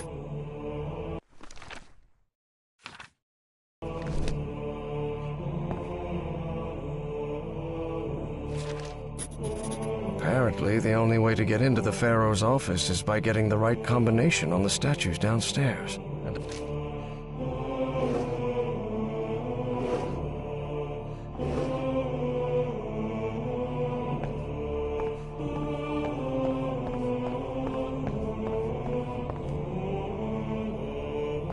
these people are out of their minds, no doubt about it. And there's a pyramid in the center of this chamber.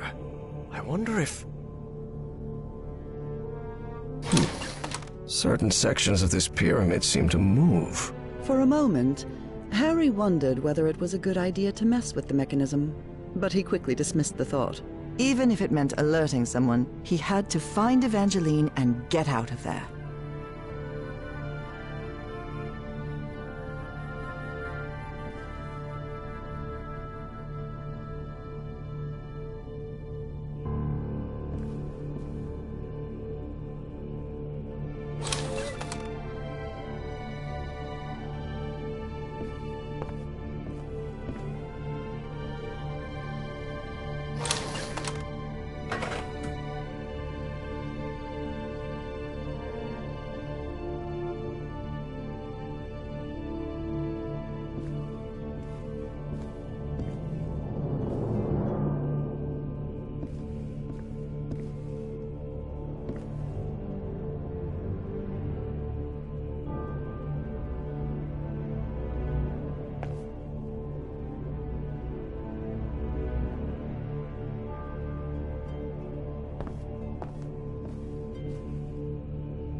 Only those who have been enlightened know the divine geometry of the tetrahedron, which grants access to the gates of knowledge. What's this load of baloney? A tetrahedron.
Yes, the doors to the upper rooms are open.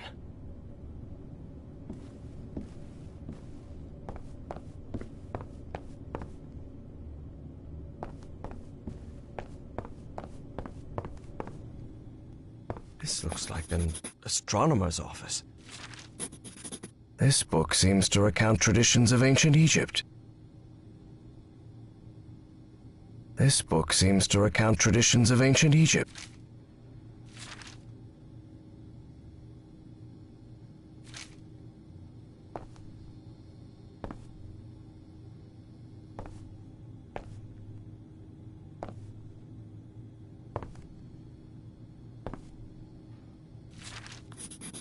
Heaven's sake, these kooks really are obsessed with ancient Egypt.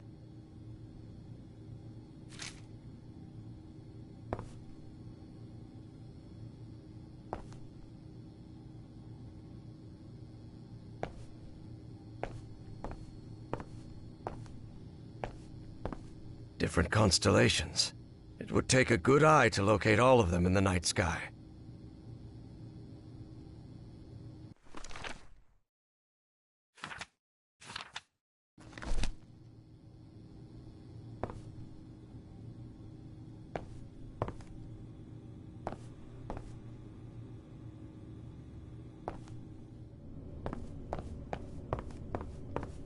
An archaeologist's office for sure.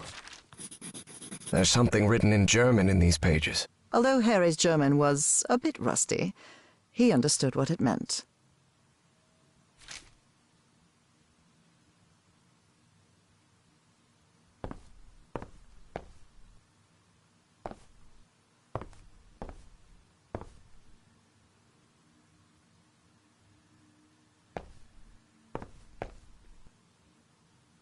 This guy has been all over the world.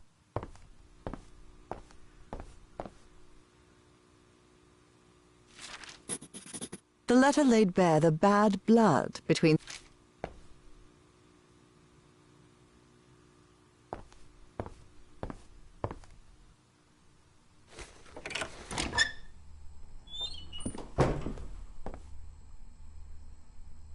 Trays with various chemical substances. Looks like a device to make prints from photographic film.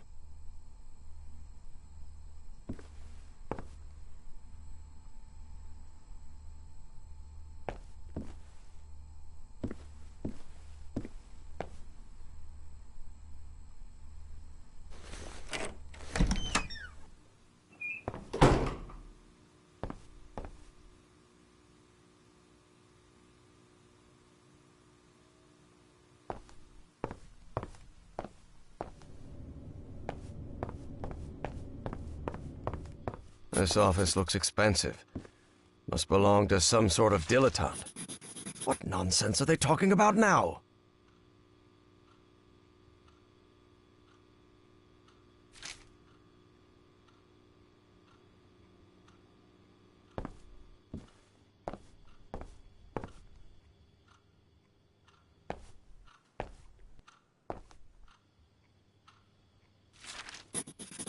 You have to be some kind of narcissist to snap a pic of yourself. The robbery at my house could have gone way...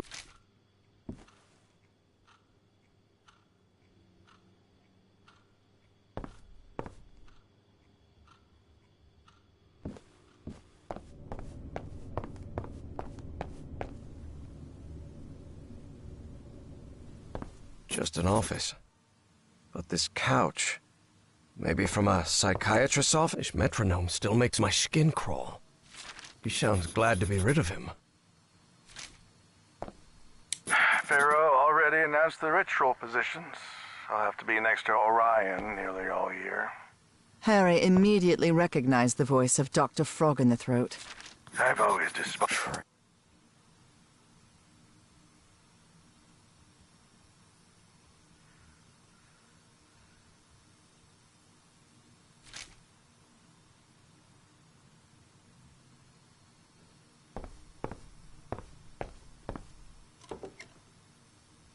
A roll of film.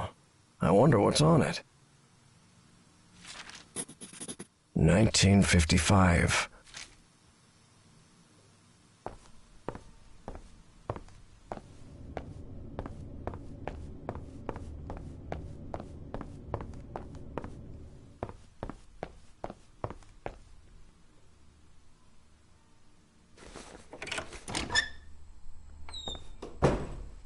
Trays with various chemical substances. They even have the molecular structures written on the bottles.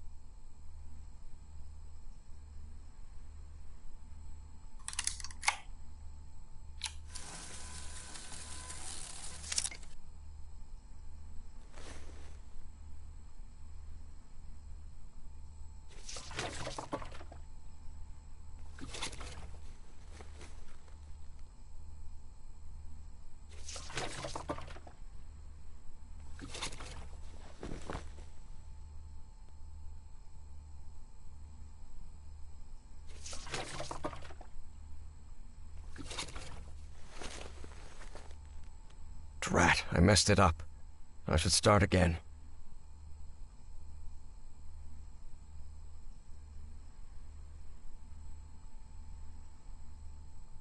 Trays with various chemical substances. They even have the molecular structures written on the bottles.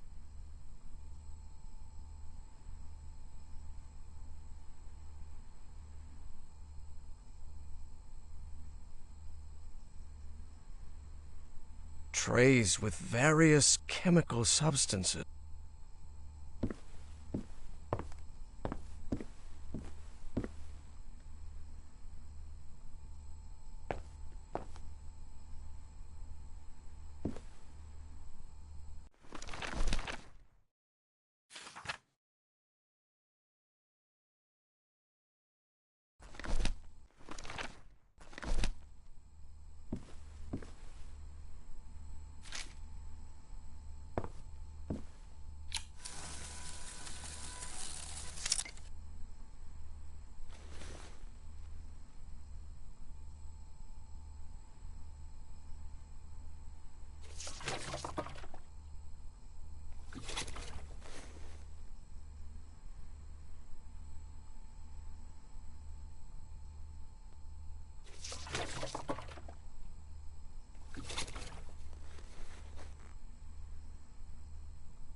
Drat, I messed it up.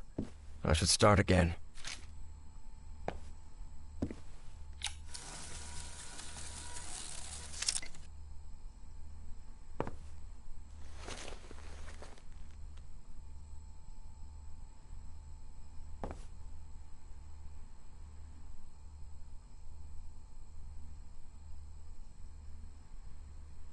Trays with various chemical substances.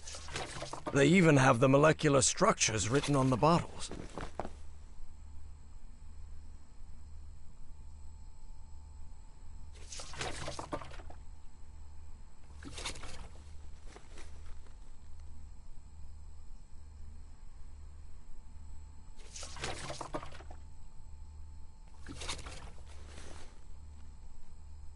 Drat, I messed it up. I should start again.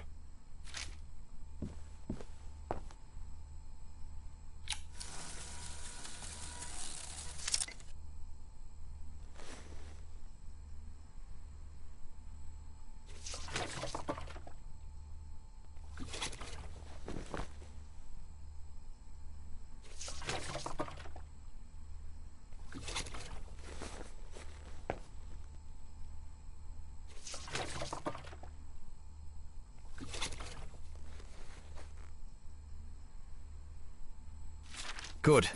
I've developed the photo.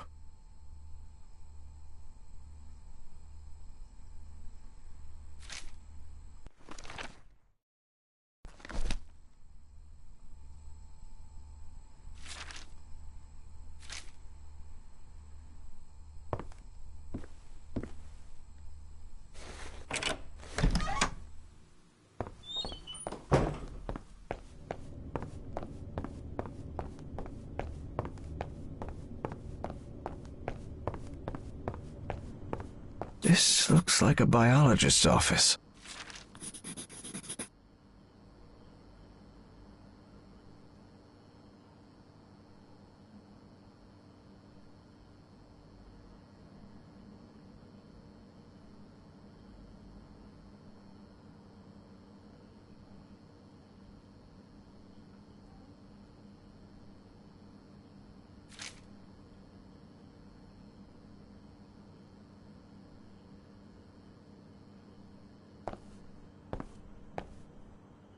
The shelf is packed with every kind of specimen.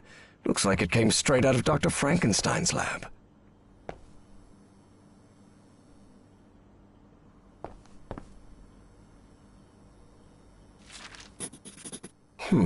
They rotated the positions. What does that mean?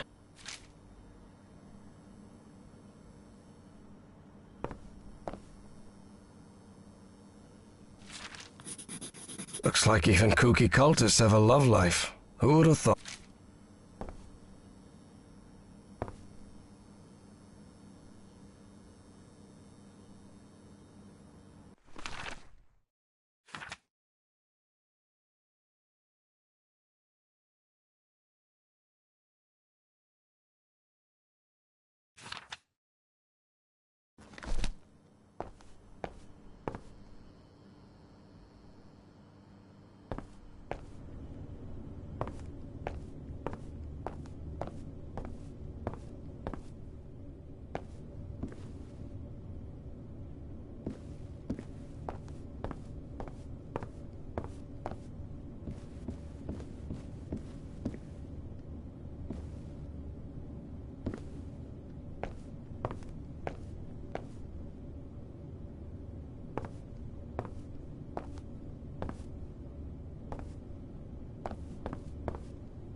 announced the ritual positions.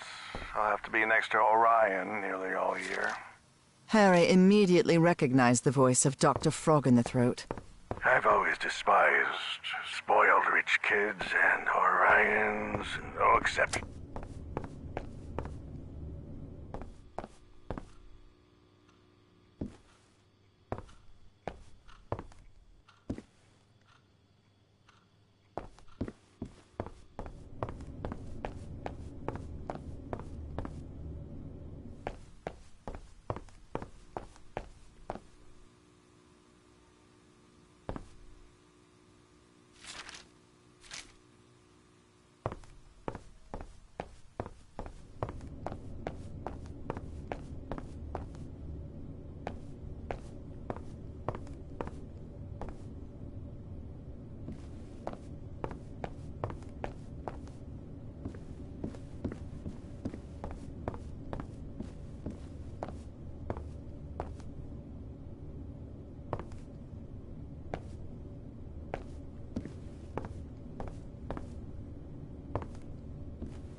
Egyptian hieroglyphs?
This elevator doesn't seem to have a call button.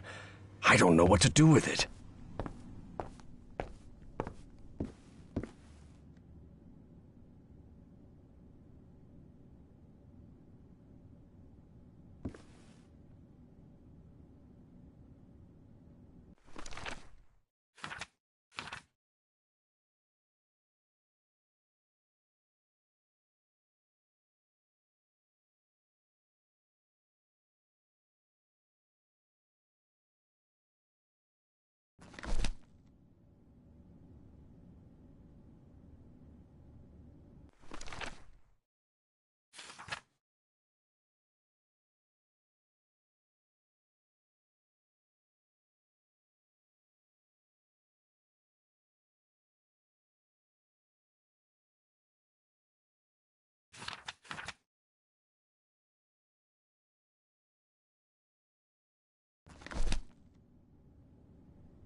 This isn't right. Nope, I'm getting something wrong. Nope, I'm getting something wrong.